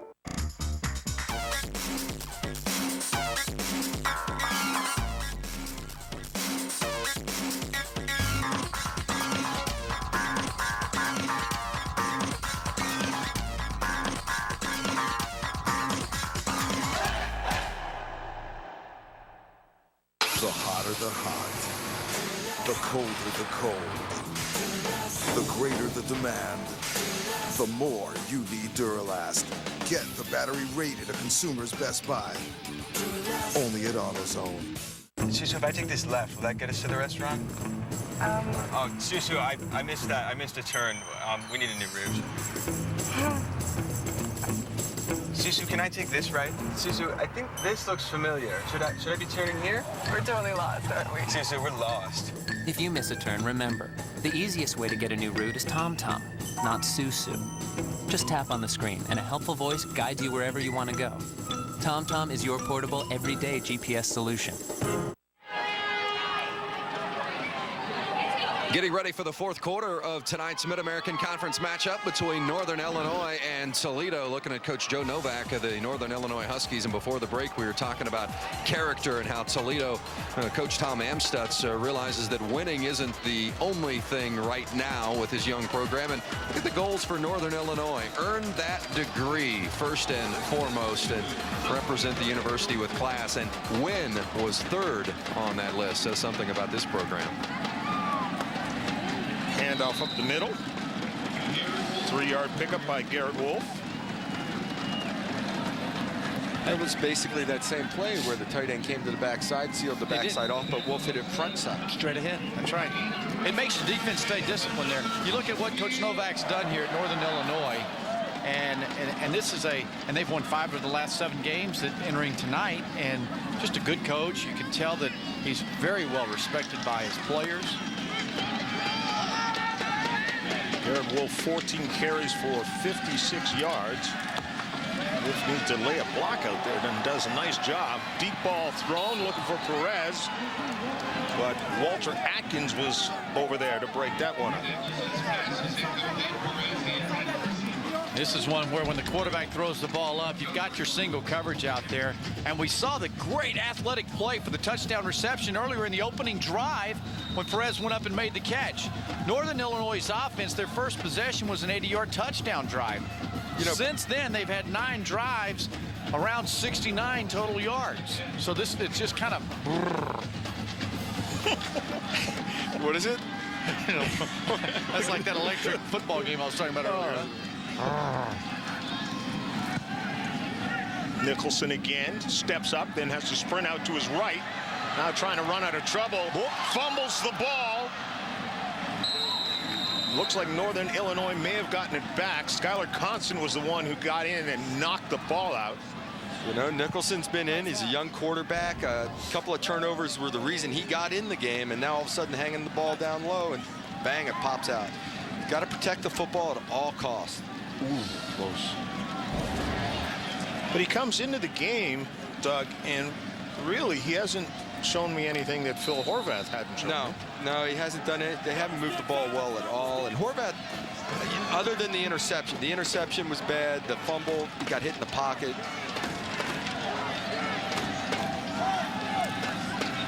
Nicholson wants to go deep and does. Overthrows his man Britt Davis, and Walter Atkins very nearly had an interception off the deflection. Yeah, that looked like a just throw ball. I'm going to drop back and just throw it deep and let my man go try to make a play on it. And why? We're talking about a football game where it's 17-10. We've just started the fourth quarter. Manage it. Go down the field. Don't throw 2 throw-up passes out of 3. You know, it's 3rd and 19. Your chances of making the first down aren't great. You get a little positive yardage, maybe get a completion, and punt the ball away. You play the game and give yourself an opportunity to win towards the end. Did Benner to punt, Buchanan, and Steve Odom back to receive it. Has to move over to his right. He's going to let it drop and bounce, and Northern Illinois is going to have to down it because it took a Toledo bounce. The only thing I will say is that when you throw it up to Britt Davis, you have a chance of coming down with the ball. He's 6'2", big receiver, gets up after the ball, and you had an opportunity to maybe you're saying, look, if it gets intercepted, it's just as good as a punt. We'll throw it down there and see if he can go up and make a play. At some point, Coach Novak's got to get this offense going because it looks great on the first drive, and it was a terrible since. And Toledo has been able to grind it out on the ground and eat up a lot of clock. Too tight again. Parmalee in the backfield. He's done most of the carrying. Sprint out. Toss to the feet. As Opelt was looking for Hopkins.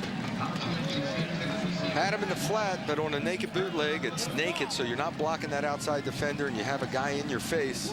You got to find a way to negotiate the throw and get it to the receiver. Not a lot of offense in the second half by either team. You know, it was almost like the fog set in. Both offenses hit the wall. You know, it changed the mode. Yeah, it changed what they started doing offensively. Parmalee again, the lone back, takes the handoff. He's got nowhere to go. Stuffed after a 1-yard gain. Now, we talked about Horvath coming out of the game early. Vince, it looks like he's warming up again.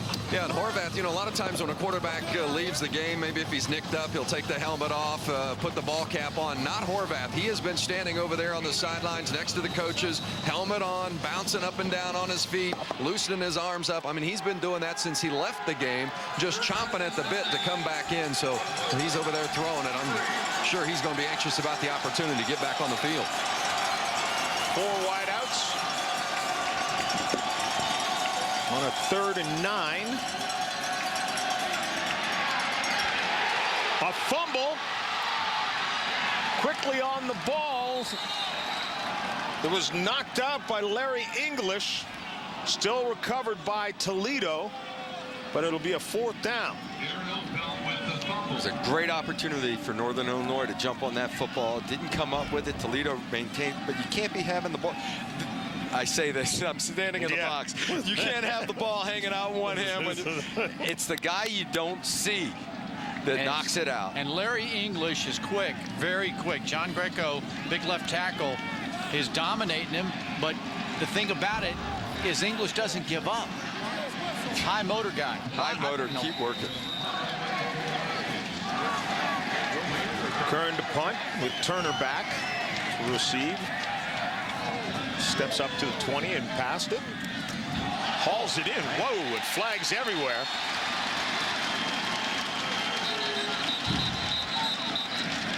I don't know how that happens. I don't understand how you hit a guy before he has the opportunity to catch the ball. Pretty easily. You don't stop. You just... Well, do you not see that he doesn't have the ball yet? I think they're just trying to time it. I know what they're trying to do. Man. Fatula is the one with the infraction.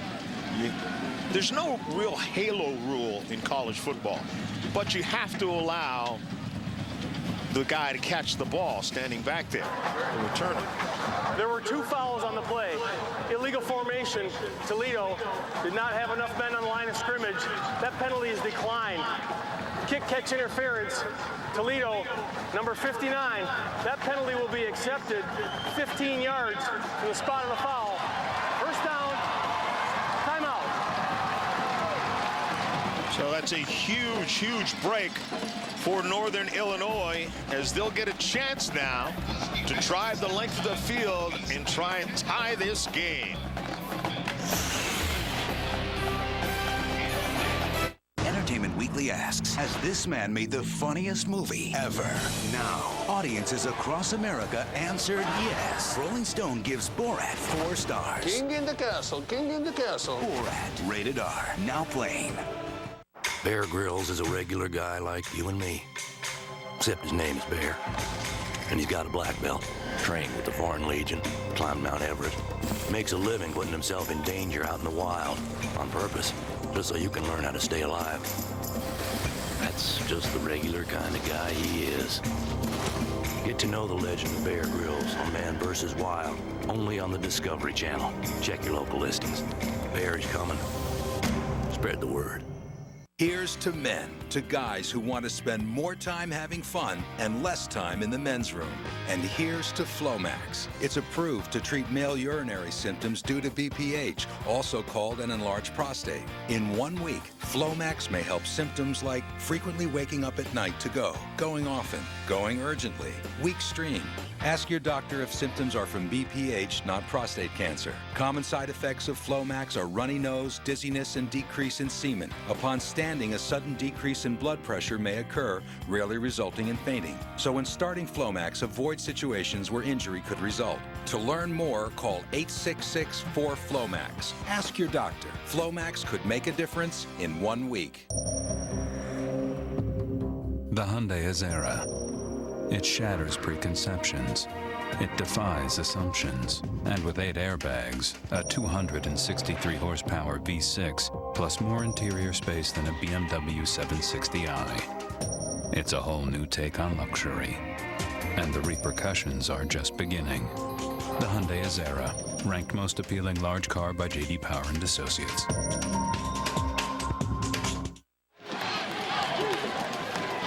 Well, Phil Horvath has been itching to get back into the game since he was yanked in favor of Dan Nicholson. Nicholson really has not been that efficient, so Horvath is going to get a second chance. See that first drive, that was what Horvath did. In the last 11 drives, they've totaled 63 yards. So out of the shotgun, Horvath steps forward. Garrett Wolfe in the backfield with him.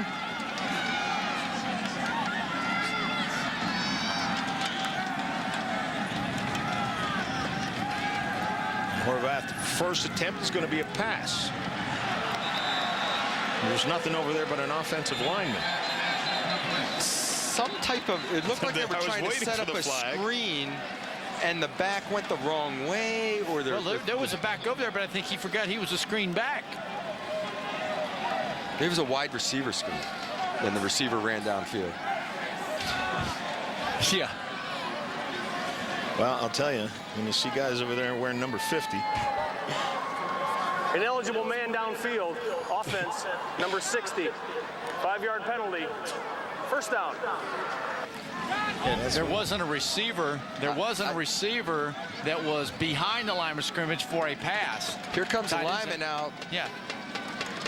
Looking to run a wide receiver screen out there, and he's downfield blocking, thinking it's to the back or something. Yeah, and the ball goes beyond the line of scrimmage. Lineman downfield. No screen back to throw it to. And the guy's like, yeah, I get my number called out because I'm back. Forgot to go out and run the screen. 1st and 15. Horvath trying to work a little magic here in the 4th quarter. Dumps it underneath the Wolfe, and Wolfe very uncharacteristic. I'm not even going to attempt to say the word Not again. like him. Yeah, exactly. Drops the ball.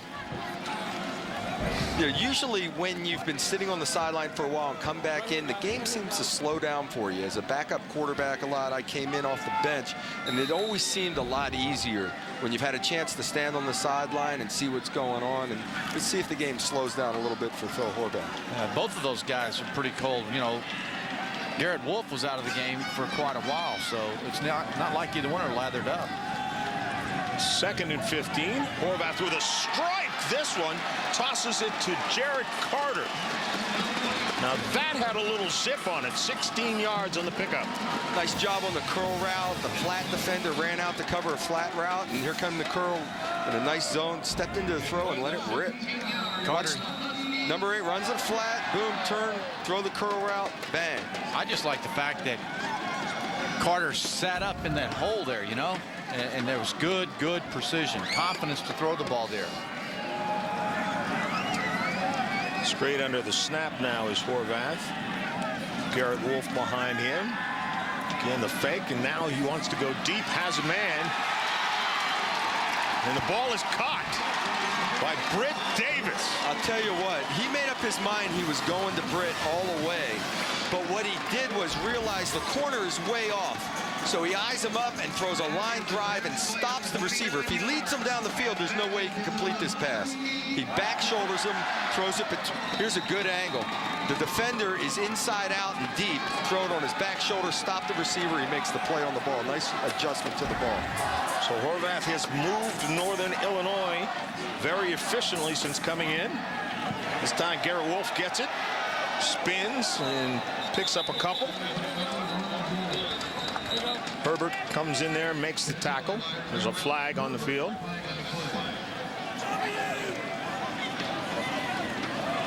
Going to go against Northern Illinois.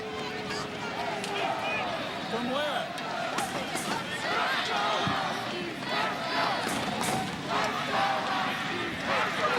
Holding, offense, number 91. 10-yard penalty, first down. That's costly. Yep. I mean, you're marching the ball. You've had nothing going the entire game after the first drive. Well, we saw that 11 drives. The last 11 have been 63 yards, and they picked up here probably 40 or 50. So 1st and 20 now. Horvath again has the protection, throws towards the sidelines and throws it out of bounds, looking for Brandon Davis. For the second Thursday night in a row, ESPN brings you a Big East battle featuring two unbeaten teams. Brian Brom and the Louisville Cardinals, who are ranked third, will try and keep their national championship hope alive as they play 15th ranked Rutgers. Who would have said that at the beginning of the season? College football primetime presented by Applebee's on ESPN Thursday at 7:30 Eastern. College football lives here. All games on ESPN and ESPN2 available in high definition. Horvath going to throw it just underneath to Matt Simon, and Simon has it. Even in the long yardage situations, Toledo's putting a lot of guys up in the box and leaving receivers one-on-one with defensive backs. If Horvath can throw the ball efficiently, they can still move the chains and move the ball up and down the field in the pass game. Well, again, we talked about the coaches telling us that Northern Illinois' offensive line needed to be able to adjust on the run. They haven't done that for the running game. They haven't been able to recognize and do a good job with the run blocking. So come back up and see if you can confuse them. Northern Illinois just 3 of 12 on third down conversions. Horvath stepped back into the shotgun. Has to step up. The pressure's on him. He's going down. He's sacked. Stephen Morrison was the first man to get to him and bring him down. His third sack. And they did it. You know, here comes Toledo. You'll see the crossing that happens inside and how this linebacker, the defensive line, they do some work with the linebacker stunts, and they just come off blocks. And that's that confusion that Northern Illinois' offensive line has had to deal with. You know, they got a hat on a hat, but didn't get there in time to make a solid block. So this attempt is a 44-yarder. And nails it. Nendick, who does the punting and the place kicking, buries that one through. So with 8:23 to go, Toledo's lead is down to 4.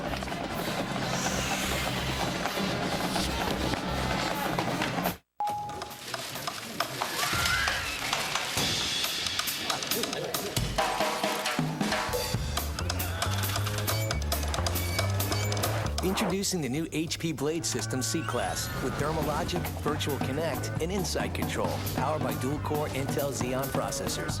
Now you can contain the chaos and set IT free to drive your business.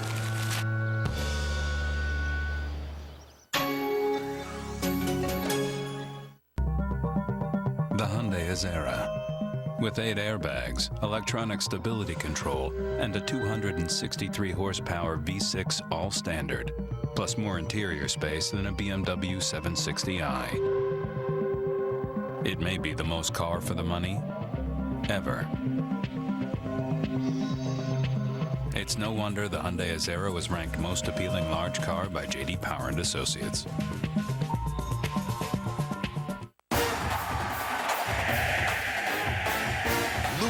Meets Rutgers in a battle of college football unbeatens Thursday. Trying to find that new or used car in Chicago using the newspaper? You must have a lot of time on your hands. Oh, Chicago, there has to be a better way. There is. It's vhix.com. Research your next car, get a free price quote, and find a local dealer. At vhix.com, all roads lead to happiness. vhix.com. So easy and no mess. vhix.com, Chicagoland's roadmap to the automotive world. Weekdays on Food Network in the Kitchen, you know what Rachel Ray can do in 30 minutes. I have made a delicious and healthy meal from start to finish. See what happens when we give Rachel another 30 minutes. I love the idea of that. It's a second helping of 30-minute meals. Oh, it's fantastic. Weekdays at 6 and 6:30, part of Food Network in the Kitchen. Take off for Punta Cana with the Apple Vacation Super Sale. 7 nights at Iberostar Punta Cana start from only $1,099.99. Log on to applevacations.com for the best prices and value for winter travel. Northern Illinois finally with points on the board here in the second half, trailing Toledo 17-13. Mid-American Conference action from DeKalb, and there's a look at Chris Nendick, who just booted his second field goal of the night. He has connected from 30 and 44 yards. Prior to spring practice, Nendick got the staff to add extra uprights inside the normal uprights here at the stadium, a la the Arena League, and Nendick would practice kicking through the narrow uprights to improve his accuracy. He charts that accuracy, by the way, on his computer. He can produce a spreadsheet that shows the results of every one of his kicks, whether it's come in practice or a game, whether it's been a make or a miss, and he's 2 for 2 tonight. John? Well, those kickers... They're kickers. What do you want? They're kickers. They have personalities. Nendick knocks that one into the end zone. How do you get computers involved in kicking? Psychologists, too. We got the BCS going on with the computers, and Craig's big on his computer. He's got the left. It's our friend. In the world, it is the computer's our friend. I say our friend. He's our partner. We got to figure out what the computer's going to think. Do we work for him now? It's getting there. Sure seems like it. I tell you who's hoping that it works. Is Louisville, Texas, Florida, Cal, Auburn. Have it come out right. They're hoping for the computer to like them. Oh, is that fog coming back? It's just drifting back in a little bit. Parmalee is the lone back. Takes the handoff, and Northern Illinois up in the box. 1-yard gain. The BCS standings that you were just talking about, you can see Ohio State and Michigan. Of course, their big matchups still to come if they get past Northwestern and Indiana, which I expect them to. There's that number right there. You see the difference between that and those guys? Well, one of those two guys on the 18th, Ohio State, Michigan's going down. The question I think a lot of folks are wondering is, how about right in there? Sorry about that. Florida, Texas, how far up can they get? Can they get closer to them in the point standings? It will be extremely controversial. Parmalee with the ball. Tries to reverse field. Last week, Hansbrough nails him in the backfield. Last week, West Virginia, when they were sitting there at number 3, were a full 0.2 behind the number 2 spot at number 3. This week, it's 0.08 in the number 3 spot behind number 2. So it's tightening up. A couple of years ago, I'm throwing one out here, maybe 2 years ago or so, we waited on a game. Hawaii was hosting Alabama. We had to see how that was, like December the 2nd. You had to wait to see how that played out. Streak the schedule for Alabama, and I believe it might have been LSU hoping for them or Auburn, one of those two. It was a year that Auburn got left out. Pass underneath goes to Parmalee, the running back. And he does a nice job picking up 10. Before Ryder comes over. Coming up following us is NBA Coast to Coast, which, if you haven't seen it, you might want to tune in. It's a chance to go around the entire country and see many NBA games, get interviews with NBA players, and hear from our NBA insiders about what's going on around the league. NBA Coast to Coast coming up when we're done here. Greg Turner will be back to receive. Brett Kern is the punter.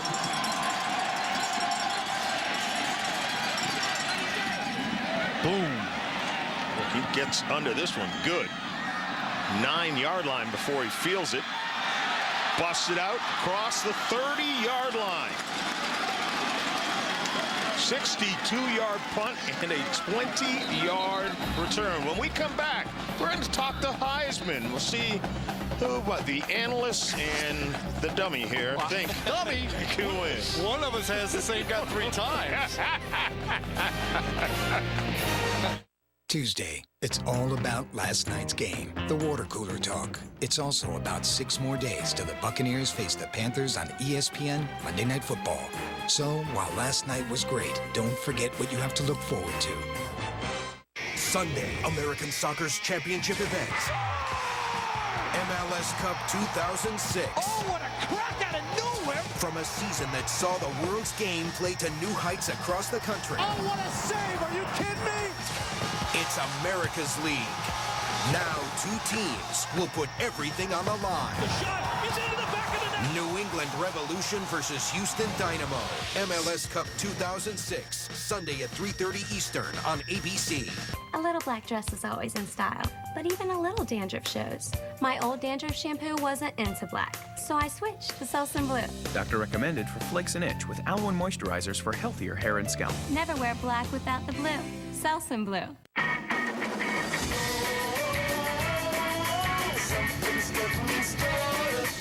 The family member with the most to say will change every month. But with Singular's Family Talk, it doesn't matter. Get a big bundle of minutes to share, and months when you don't use them all, keep them with rollover. That's the fairest deal in wireless. Add a line for $9.99, plus buy an ultra-thin Samsung phone for $29.99 and get 3 free. Only from Singular, raising the bar. The Hyundai Azera. It shatters preconceptions. It defies assumptions. And with 8 airbags, a 263 horsepower V6, plus more interior space than a BMW 760i. It's a whole new take on luxury. And the repercussions are just beginning. The Hyundai Azera, ranked most appealing large car by J.D. Power and Associates.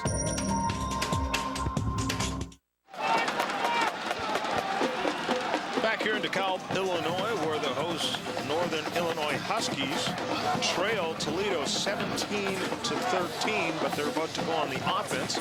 Garrett Wolfe for Heisman. He's not likely to win it, but in a moment we'll talk about who we think will. Well, Garrett Wolfe could be a huge part of this comeback. A little play action. Man wide open. Davis with the reception, 20 yards. Great route by Britt Davis there. Turned him inside and out. Takes it hard, takes a hard step inside, bang, back to the outside. Easy throw for your quarterback.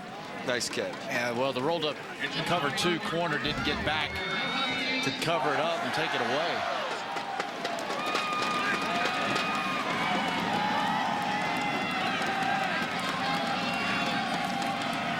Well, oh, wow. This time, Garrett Wolfe is hit hard in the backfield. Man, there's nothing you can, that's not Garrett Wolfe there.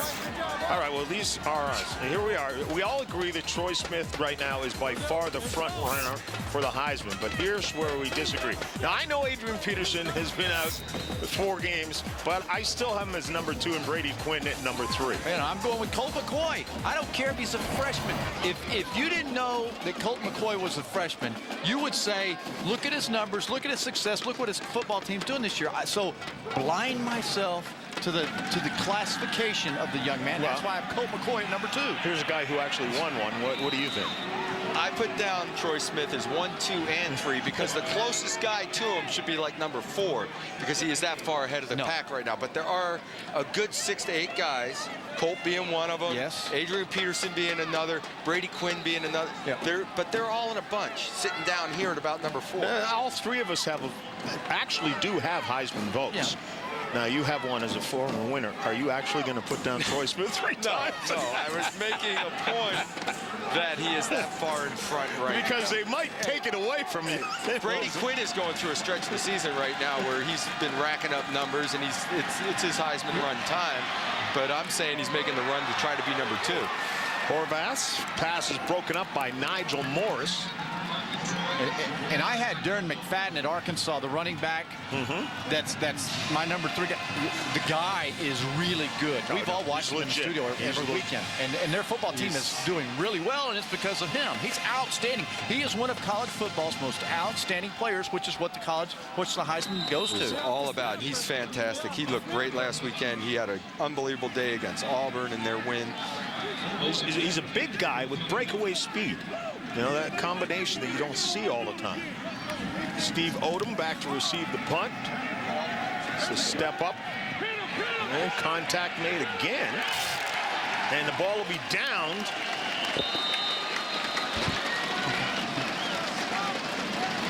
You got to field that punt. He had plenty of room to field that punt and make a move or do something. He let it bounce, and it goes down inside the 5-yard line. Well, this Colt McCoy at Texas, the young man just broke Texas' single season passing record, 27 touchdown passes, only 4 interceptions. And what are they doing? Winning. Nobody would want to saddle up and have to play the Longhorns right now because Colt McCoy is hot. And I know your guy too. Now, I mean, one of these, Brady Quinn, he's not a bad player. Oh, he's throwing touchdown passes left and right, but right now they're not playing their great competition right now for Notre Dame. So he's getting 2 or 3 touchdown passes every week. He's a phenomenal quarterback. He's kept Notre Dame alive. They only have the 1 loss against Michigan.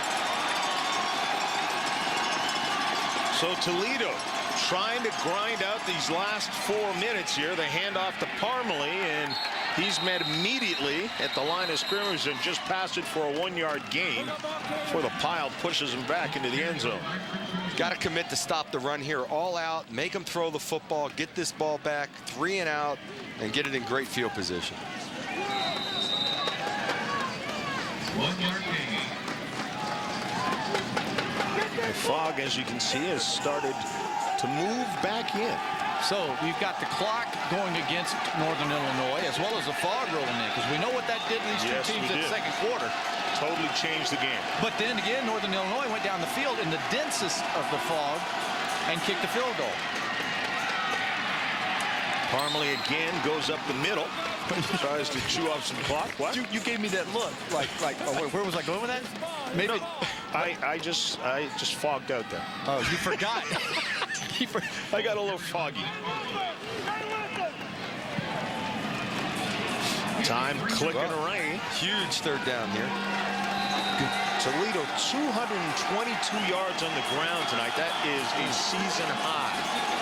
Nice job. And it's all been 5 yards at a crack. It's not like they had a 50-yard run. Time is working against Northern Illinois. And Toledo using up as much as they can. Again, Parmalee has it. This time he busts his way across and knocks a couple of guys over before gaining 8. And the chains will move. Well, that's trouble. Now you got to start using their timeouts on defense and hope here 1 more 1st down and the game is over. And you know what? You have to applaud quarterback Aaron Opelt, the freshman, the way he's managing that clock. You know, he let it clock down to about 5, snapped it, being patient, understanding, chewing it up. He's done a nice job all day. There haven't been a lot of procedure penalties and things of that nature, which a lot of times falls on a young quarterback.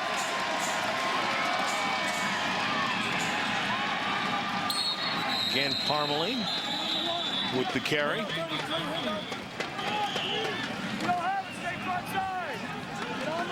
And if you weren't with us in the second quarter, the fog was so dense that the clock operator in the press box could not see the officials on the field to know when to start and stop it. And so if it got to that point again, it's really going to be tough on Northern Illinois to go down and make this comeback. Well, they just used their first time out of the second half, so they got 2 remaining. The fog is rolling in, Craig. It's looking like it's moving in fast. Who came up with the saying rolling in? What I mean, is that had to do with the ocean, obviously, right? Fog rolls in. You're in the Boston guy. That sounds right to me. Yeah, that's right, Craig. You're right. I don't know. It just comes in, it comes out, rolls in, it flows in, look at it coming in. That's ridiculous.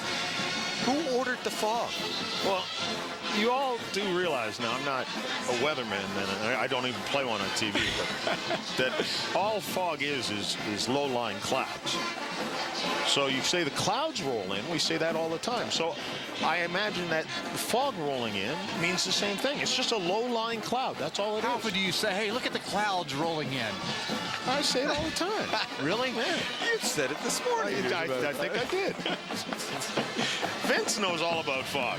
You know what's amazing is that when the fog lifted about halftime, it warmed up a good 10 degrees down here on the field. And now that the fog is rolling in again, it's starting to get chilly again. There's fans literally putting their coats back on down here. It's amazing what the dampness will do. Parmalee again in the backfield. And again, I'll be shocked if they don't give it to him, and they do. He gets outside and then fights his way sideways for a gain of 5. He was actually at one point running sideways. He needs to get down and not go out of bounds. Right, yes, good point. Bingo, saved them a timeout on defense, and actually now they can stop the clock after every play. Once you get to the south side here, it's just, and he's working on it. He's trying to get back. You know what? He just got stuck. He got stuck and knocked out of bounds. Tim McCarthy, 53, put the mo on him. It hurt him as well. Like I said, he was moving sideways, so it's very easy to hurt your ankle at that point. Richard Davis is now in the backfield. Parmalee with 129 yards rushing today. Davis goes up the middle with it just for a gain of 3. Again, they went to the draw on the 3rd down play, this time coming up short, creating a 4th down situation, which I assume means punt with 2 minutes to go. At that point in the field, I would guess so. I'm not a coach. I don't play that on TV either. Timeout. And here we go. We got the official announcements of the time on the clock. Again, because it's difficult for the clock operator to see down on the field what the officials are saying. Yeah, Northern Illinois did. Shall we dance? You and me. Go ahead, Trey. It's all you. Darling, I had nothing good anyway. Hey, Vince, you know, Northern Illinois right here trying to pull out a good football season, but in another sport, they're already rolling. That's right, John. The men's soccer team here at Northern Illinois. It's a big week for the Huskies program. Sunday, Northern Illinois beat Akron 1-0. Here's the game winner right there to win their first ever Mid-American Conference Championship. So Northern Illinois going to the NCAA tournament in soccer for the first time since 1973. They'll host Loyola right here in DeKalb on Saturday. By the way, Huskies coach Steve Simmons, MAC Coach of the Year for the 2nd time. Well, and congratulations to the SMU Mustangs soccer team. They're #1 seed right now in soccer. Yeah, well, they better be good at something. Hey, just going to let that Turner just going to let it roll and die dead. 44-yard punt. Die dead, right? Is that redundant? Is that redundant? It's the only way to die. Well, we talked about the impact players for Northern Illinois. If they're ever going to make an impact, now is the time to do it. Tell you what, Britt Davis is the guy that's got to come up big. He's the type of guy that can go up for a ball in a crowd and make a big play for him. They've got 2 minutes to work with and 1 timeout. Horvath, plenty of time. And it was intended for Perez. But again, the fog is really moving in, and it's difficult to see. Yeah, but down on field level again, it's not as soupy, nowhere close as the 2nd quarter. But you got to just focus. You got to see where it is. You can see that ball. These players can see that. Guarantee it. But don't you think as it reaches its apex, they got to lose it for a little bit of time? Remember, football players now don't know much about apexes. They're just looking for that leather. Oh, hit in the backfield, and Horvath goes down. He very nearly rolled out of it, but he cannot take a sack. Got to pull the trigger and get rid of that ball somehow, some way. Get an incompletions are not bad in 2 minutes. Archie Donald is the one who busted through. Northern Illinois. Little cross stunt in the middle by the backers. It's twice they've done that, right, Doug? And it's working. Those linebackers crossing in the middle of the field has really created a problem for Northern Illinois' offensive line. And so now here you go with a couple of downs. That says 3rd down across here, doesn't it? It is 3rd and 21. 3rd and 21. And, you know, you got to come up with a couple of plays that you can run here to get your 1st down. It's the old middle dog cross. Middle dog cross. We used to call it the old El Paso. I don't know why. I heard a coach always call it El Paso. But on 3rd and 21, you're thinking, in this situation, they've got to be thinking, pick up half of it here. Get yourself in a manageable situation where you have an opportunity to pick it up on 4th down. If somebody busts a tackle and takes off, you get it. You guys both called it something different. Now tell the folks at home what it means. That's those guys on the inside of the field crossing. That we just showed. Stunt, X-stunt, crossing. Usually middle dog cross would be a zone blitz where the middle linebackers crisscross coming up through the gaps and the end will peel off on the weak side. 3rd and 21, no timeouts remaining for Northern Illinois. Horvath out of his shotgun, trying to pick up a little bit of it, and he's going to have 4th down Justin Anderson was the intended receiver. Well, we're at 4th and Doug. Yeah. Does that mean we got to go for the old throw down the field? The hail 4th and Flutie. Who was the school? We did Tulsa earlier. They've got their Hail Mary package. It's something about Tulsa did. Tulsa, yeah. Steve Cragthorpe and those guys. Here we go. 4th and 21. Throw it up in the fog. Just hope somebody can come down with it. 8 of 14 on 4th down conversions this year. Horvath has a protection, steps up, tosses it downfield, and it's complete to Britt Davis, and Davis is still running. Huge pickup. 31 yards. What a great play. We said Davis, one of these players, had to make the play, right? Come up and make a play. But how about Horvath finding, moving his feet, staying in the pocket, staying with the protection, middle of the field, throws the dart. 7th reception for Davis on the night. And so now they're going to set the change, and then that clock will start again. Well, and again, I go back to here. Here's a challenge for your coaching staff. On the sidelines, you can't quite see who all's coming in, substituting for grouping, packages, making sure you got personnel for personnel. First Horvath again. Looking for Davis. Took a shot on that one. Yeah. Came through untouched up through the middle, stood in there and delivered the ball. That's what I'm talking about. You got to get the ball out of your hand so you don't take the sack. The clock is stopped. You're not in long yardage. And you take the shot, but the ball's out of your hand and it ends up an incomplete. Oh, it's all right. We got rib pads now. No big deal. Got pads there. Steve Morrison with a punishing blow. Horvath still feeling it. His hand looks like it's twitching a little bit. Horvath across the middle to Britt Davis. Throwing the ball to number 7. Drop back, look for number 7, and throw him the ball. Yeah. Well, don't look for him because you won't be able to find him. There's nowhere number 7 is. Exactly. Throw him. Minute 7. Davis, 8 receptions for 147 yards. There's number 9. Yep. Who caught that ball? Davis. It's about this time when Craig started seeing things, wasn't it? I'm telling you, I saw somebody scored in the second quarter, I thought. Timeout. Toledo. That is their second timeout. That's a good timeout right there. Regroup defensively, Toledo. Talk about Britt Davis. And I wouldn't be surprised if Toledo comes back with one of those, what'd you call them in the middles? I called it El Paso. You called it middle dog cross. Middle dog cross, something in the middle to get to the quarterback. Now you call that a good. The problem is when they're blitzing, they're coming up. You're leaving them one-on-one. Here's the throw. Here's the big 4th down play. They actually made it look like a Hail Mary. 3 receivers to the left side going long, and Britt Davis broke off on a deep in route underneath the other 2 going deep. We just had a bat come into the booth.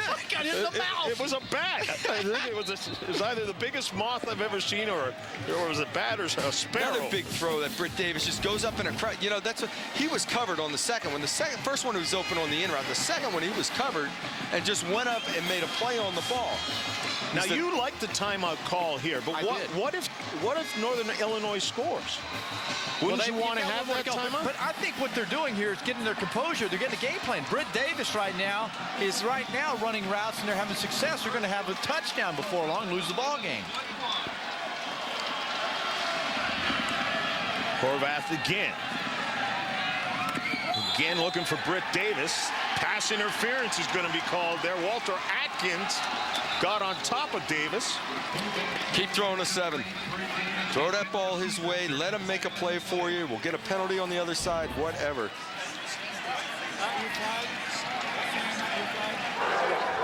What do you think of the call? I don't know. Pass interference. Not a great call. Defense. Number 37. The ball is placed at the spot of the foul. Automatic first down. didn't see Walter Atkins with the pass interference there. Now, it looked like the ball was thrown low and inside. And he was inside and low. And he was in that position. He was in the better position to go for the ball. So under a minute remaining, Horvath, since he has returned in the second half, 137 yards passing. Going to the end zone this time to, I think, a photographer. Casper, the intended receiver. Nice call. One of the all-time cartoons ever. Best ghost ever. Yeah. Friendly ghost. Friendly. Very friendly. Oh. Coming up next is NBA Coast to Coast. You have a chance to see what's going on the entire league tonight. We'll take you from game to game and also give you a chance to hear interviews with players after games. Horvath again. Toss over to the sidelines. It's time to Garrett Wolfe. 3 yards on the pickup. Well, rushing 4, dropping 7, Toledo, that's been their strategy here on these last several snaps. And I come back again. I would not be surprised to see them come in the middle with the blitz to get to the quarterback. Yeah, the only problem with that is you're leaving number 7 over there, Britt Davis, one-on-one. That's the only problem. When you're going zone, you can double or have someone running towards them. They've had a couple sacks with that. Yes, I think if you sit back here, you prevent a victory. They're going to drop 7 again, dropping 7. Just laying it up. In the end zone, knocked away. Good double coverage there. Whoop. But the flag goes. Intended for Britt Davis. Atkins was over there. I tell you what, coaches will go and they work with their quarterbacks about reads and progressions and everything else. And when the game's on the line, what do? Throw the ball to number 7. Throw the ball to number 81. Pass interference. Defense. Number 37. By rule, the ball is placed at the 2-yard line. Automatic first down. Well, so much for that double coverage that you're talking about. That hasn't been working so well, has it? Well, they're there in position to make a play. That's a great defensive play. I can't see what happened before that, the pushing and bumping, and there was some banging going on, but I don't know that you pull the flag out there. All right, Garrett Wolfe, look for him to get the football. Nope, they're going to go to the air again. Looking for Davis. Just beyond his reach. Little pivot route there by Davis, separated, got open, but didn't get his hands on the ball. It was a good throw. Could have been a touchdown. Should have been caught. In our meetings this week, Northern Illinois' coaching staff, there's a touchdown drop. That's fatigue that gets you there. But they've said they've missed finding a go-to receiver on their team. I think they're finding the guy. Oh, no doubt about it. He is definitely their go-to. They need to find somebody other than 7 right now, though. Somebody else is falling asleep over there. 38 seconds remain. Little pump fake. Lofts it up in the end zone past Perez. Being a little too safe with that. And you might have mix a run. You got time to mix a run in. John Saunders, Craig James, Doug Flutie, Vince Welch. Here in Northern Illinois University, where it's gotten very foggy again. Not as bad as it was in the first half, but the fans are calling for Wolfe down here. They want the ball in the end zone. Well, see, I'm surprised that they didn't give it to him at least once out of those 2 plays, because now you're in a position where you almost can't give it to him. No timeouts. Here we go. 4th down play now. And here's the ball. See, now, plenty of time, be composed. What do you think about that play calling? I would have mixed a run in on 2nd down. Yeah, second down was the play to mix a draw. Here we go. Game's on the line. 4th and goal. Game's going to run out on this one. Horvath throws it. It's knocked away, and Toledo is going to win this football game. Greg Hay was over there. Britt Davis was the intended receiver. He was the man who's a go-to guy for this entire drive, but they couldn't get it to him that time. They went back to the pivot route that was open earlier. He goes for the pivot, and of course you couldn't see it through the fog. What happened? The underneath defender running out underneath. It wasn't actually a one-on-one coverage. It was Greg Hay making the play with his back to the ball. Wow, what a game. What an interesting game. Second, fourth quarter. The fog showed up. A lot of fun. Well, once again, Toledo wins it 17-13. This has been a presentation of ESPN, the worldwide leader in sports. For Craig James, Doug Flutie, Vince Welch, and the rest of our ESPN crew, I'm John Saunders. So long from DeKalb, Illinois. A reminder, if you'd like more of tonight's game, join us over on ESPN News for a post-game extra. Coming up, NBA Coast to Coast.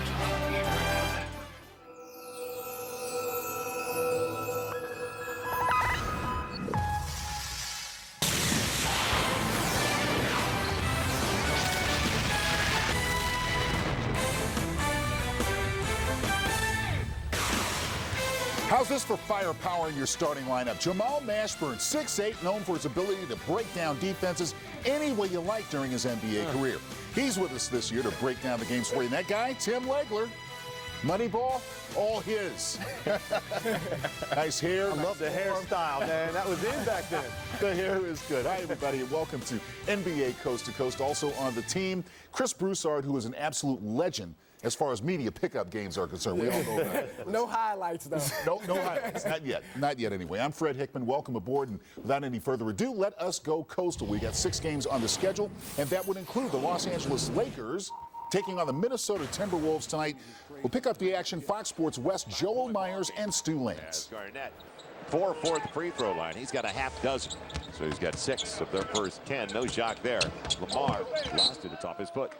Blount stayed in front of him. There was too much congestion there. Andrew Bynum's man was there. And Lamar took his eye off the ball just enough to have to go off his big toe. So the second turnover of the game for the Lakers. They had 22 last game. Gave up 31 points off mistakes. One of the reasons they lost on Sunday night in Seattle. There's a lot of positives, in fact, in that game. That's his patent. He loves close to the baseline, the fall away. And it's tough to, real difficult. Well, to block that kind of shot. What you have to do, though, is get him from the dribble, his last dribble, to when he gets it past his waist. You got to start trying to strip him, make him aware of that, and that alters his delivery sometimes. Kobe asking for the pick from Bynum. Now, can he get it inside? It'll stay outside. Luke on the up fake, and that'll do it. Another turnover for the Lakers. Kobe takes it away, read it perfectly, saw the pass at the half-court line, got it from Hassel. And Kobe trying to do a little bit too much. And it's a 3-point lead for the Lakers. They give it right back. Yeah, a little bit of timing problem there and stuff with Kobe, but that's the kind of thing that he'll iron out just as he gets more and more minutes under his belt. So 3 quick turnovers for the Lakers. Hassel. Tough shot. And on the opposite side, Lamar. Coming up with Kobe. Let's see if Bynum can get a touch. He had the inside position early. They run through Andrew. Plenty of time. Not that much anymore, though. Smush. And Lamar got it off in time. It didn't get the rim, though. That's Smush's fault. Yeah. And the reason I say that, he's right in front of his bench. I have to think that the players were telling him the shot situation, shot clock, and he passed it with 1 second left to go on the clock. That's where you have to, being a guard, make a play where you're getting a shot to beat the clock. Tony Turiout, first one off the bench for the Lakers tonight as he checks in for Andrew Bynum. So a dry spell for the Lakers ever since that timeout. They've been stuck on 15. They're led by 7, 15-8. T-Wolves also bringing in the rookie Randy Ford. Nobody accounted for him on the dive from the high post down to the block. So the T-Wolves and the Lakers right now. The Lakers up 24-19 as they try to improve to 4-1 on the season. And guys, I'll tell you, when you look at the Lakers, very, very nice start for them. Yes, they did get turned over 22 times in the loss to Seattle their last time out. But when you look at this team that had no Kobe the first 2 games, yeah, they're off to this nice start, but you wonder why. What is the big difference in the look we're seeing from the Lakers early on this season, Tim? To me, it's what's going on in the middle for this team. I think you look at Andrew Bynum and Ronnie Turiaf, they've given this team a tremendous amount of energy in the middle. they're also finishing and making plays. I think it's a big upgrade over Kwame Brown, who's very inconsistent. These guys in just 36 minutes combined are giving you 23 points, 12 boards, 3 blocks, and shooting 70% from the field. That's all-star numbers if you put that into one body. These guys have come with it every single night. If it's not Bynum one night, it's Turiaf another. And I think, along with Lamar Odom and Luke Walton, 2 other front court players that have played extremely well, I think that's been the biggest reason they're off to the great start. Well, it also seems that Lamar Odom is playing extremely well. He's playing at an all-star caliber level. He's averaging, coming in tonight, 23 points, 8 rebounds, and 6 assists. He's rededicated himself to the triangle offense after his son passed away this summer. He seems confident, and he's poised to help Kobe come back so that he can get his feet wet so that everything can be comfortable within that offensive framework. And he seems to be playing extremely well. And in their loss, Mash, Odom only got 6 shots. That just cannot happen. This is a team that's really built for Phil Jackson's triangle offense. They're intelligent players. They're versatile. They're second in the league in scoring, first in assists, first in field goal percentage, and what they have to do is continue playing that way. Kobe has to play more like he played in the Phoenix series last season than he did in the regular season. But a lot of executives around the league are wondering if he'll do that. They're wondering if he's willing to blend in and share the spotlight with a guy like Lamar Odom. If he is, the Lakers could be dangerous. If he isn't, they could struggle to make the playoffs. Now, with Kobe Bryant struggling, guys, to regain his form after offseason knee surgery, Lakers supporting cast has really stepped up for him. Lamar Odom playing like a leading man out there, isn't he? Averaging almost 24 a game. Second-year players Andrew Bynum, Ronnie Turiaf are both in double figures so far this season. So, indeed, the bigs are coming up big. Going to take a break here on Coast to Coast, but the Heat and the Mavericks, now they were the sweet cream of the crop last season, but this season off to a combined sour start of 1-5. We're going to find out why when NBA Coast to Coast continues. Yeah. I know. No. Mm-hmm. Oh. I see. Yeah. Great. Well, she wants a KFC famous bowl. Layers of her favorites. Mashed potatoes, corn, chicken, gravy, and cheese, all in a bowl.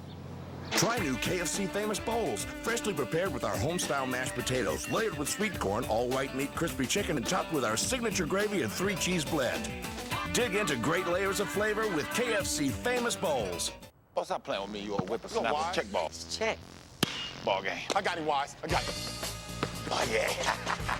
Woo! I'll call you back. Uh-oh. Where you going? Be on you like wine on rice. Like flies on shut your mouth.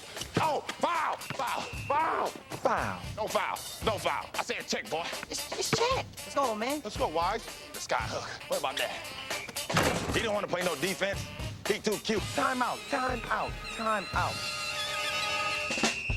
Pop quiz. What midsize SUV has a remarkably spacious interior, a class-leading warranty, a 5-star crash safety rating, and starts at $16,365 after $3,500 cash back? Is it A, the rugged Kia Sorento, B, the tough Kia Sorento, C, the durable Kia Sorento, or D, all of the above?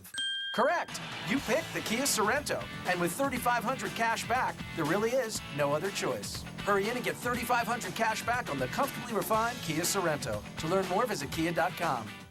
Enjoying Guinness Draft in a sports bar is a great idea. Yes, and I've taken the liberty of ordering us some hot wings. Hot wings? Brilliant!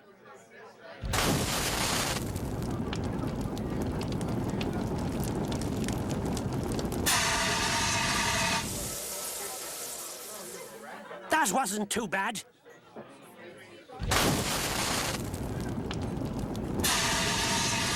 Please enjoy Guinness Draft responsibly.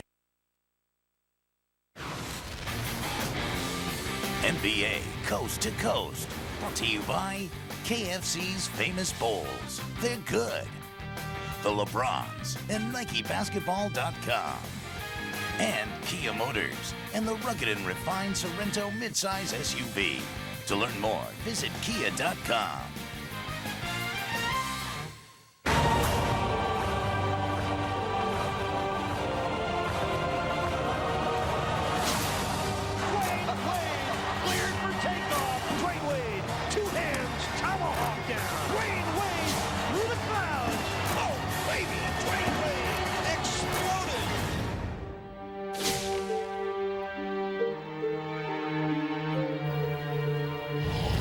D. Wade and the Heat taking on the Seattle Sonics, defending NBA champions. The Heat off to a slow start, 1-2, and this is not going to help Pat Riley's cause as he's without Shaquille O'Neal for another night with that bruised left knee. But Dwayne Wade, in full effect, gets his own, puts it back, but the Heat 2 for 20 in the first quarter. A franchise worst 10% quarter for them. Chris Wilcox in the second. Ray Allen for 3, 4 for 7 from beyond the arc. Now Wade running the floor. Flash dance, drives, layup, and one. Game tied at 55. Then Wade, still in the third, Heat down 1. The spin, lays it up and in. Another foul. Wade finishing the game with a game-high 31 points. Allen for 3. He finished up with 18 on 5 for 17 shooting. And the Sonics are up by 5, 79-74 on the road. Not bad for them. 23 seconds left. Heat down a couple. Wade drives and deals. James Posey for 3. Miami up 1. Then under 10 seconds to play, Seattle down 1 when Earl Watson finds Damian Wilkins, who trips, and the referee says jump ball. Wade would get fouled on the jump ball, sink his free throw shots. Miami up 3. Now Watson running the floor, deals to Wilkins, wide open, but can't get it to drop. So Miami hangs on to win by a score of 90-87. And once again, they did shoot a mere 10% in the first quarter. So a good win for them. But you know, when you look at the Miami Heat, you have to wonder about the slow start. Yeah, they did it last year. They wound up winning the NBA championship. But are you concerned right now about this kind of, I don't want to say lackadaisical, but kind of slumbery beginning? No, I'm not really concerned. They have to understand that they are one of the older teams in the league, so they're trying to conserve energy to make a playoff run. I mean, they've done the same thing last year. They'll be fine. If anybody can do it, it's Pat Riley. He'll motivate his troops to get ready. Shaquille O'Neal's a champion, so the Heat will be fine. I have no worries about the Heat. Listen, this team worries about 3 months on the calendar, April, May, and June. That's really all they're thinking about. You got to remember, Shaquille O'Neal's not there, and he probably won't play more than 60 games this year. Jason Williams really probably won't be 100% till sometime late January, maybe All-Star break. This team is looking about the second half of the season. They're going to win their division by default. I don't think Washington is a legitimate threat to this team no matter how they play. If they win their division, they're a top 4 seed in the Eastern Conference. That's all they're thinking about. They want to be healthy and rested. When the playoffs start right around tax time, they get hot right then. They think they can repeat. Well, and tonight, to get them through the regular season, we saw how important Darrell Wright is to them. 6'7" swingman, 20 years old, just getting a chance to play. He came in tonight and gave them a big spark off the bench. They were down early, double figures in the first quarter. He came in, got them going, 9 points, 6 assists. If he can continue to play this way, it's critical for them because other than him, Dwayne Wade is the only guy in their rotation that plays with big-time energy. And Wade is admittedly fatigued after playing in the finals and in the World Championships. So if Wright can play well, that's huge for them. I think the biggest obstacle this team's going to have, will they be as motivated as they were last year? They had a lot of agendas, a lot of guys with things to prove. That's the part that might be lacking this year. Yeah, now they got the ring, so we'll see how that works out. Pat Riley's not one that kind of lets you sit around and rest on your laurels, though. Speaking of the Heat, they will lead off our doubleheader Friday night on ESPN.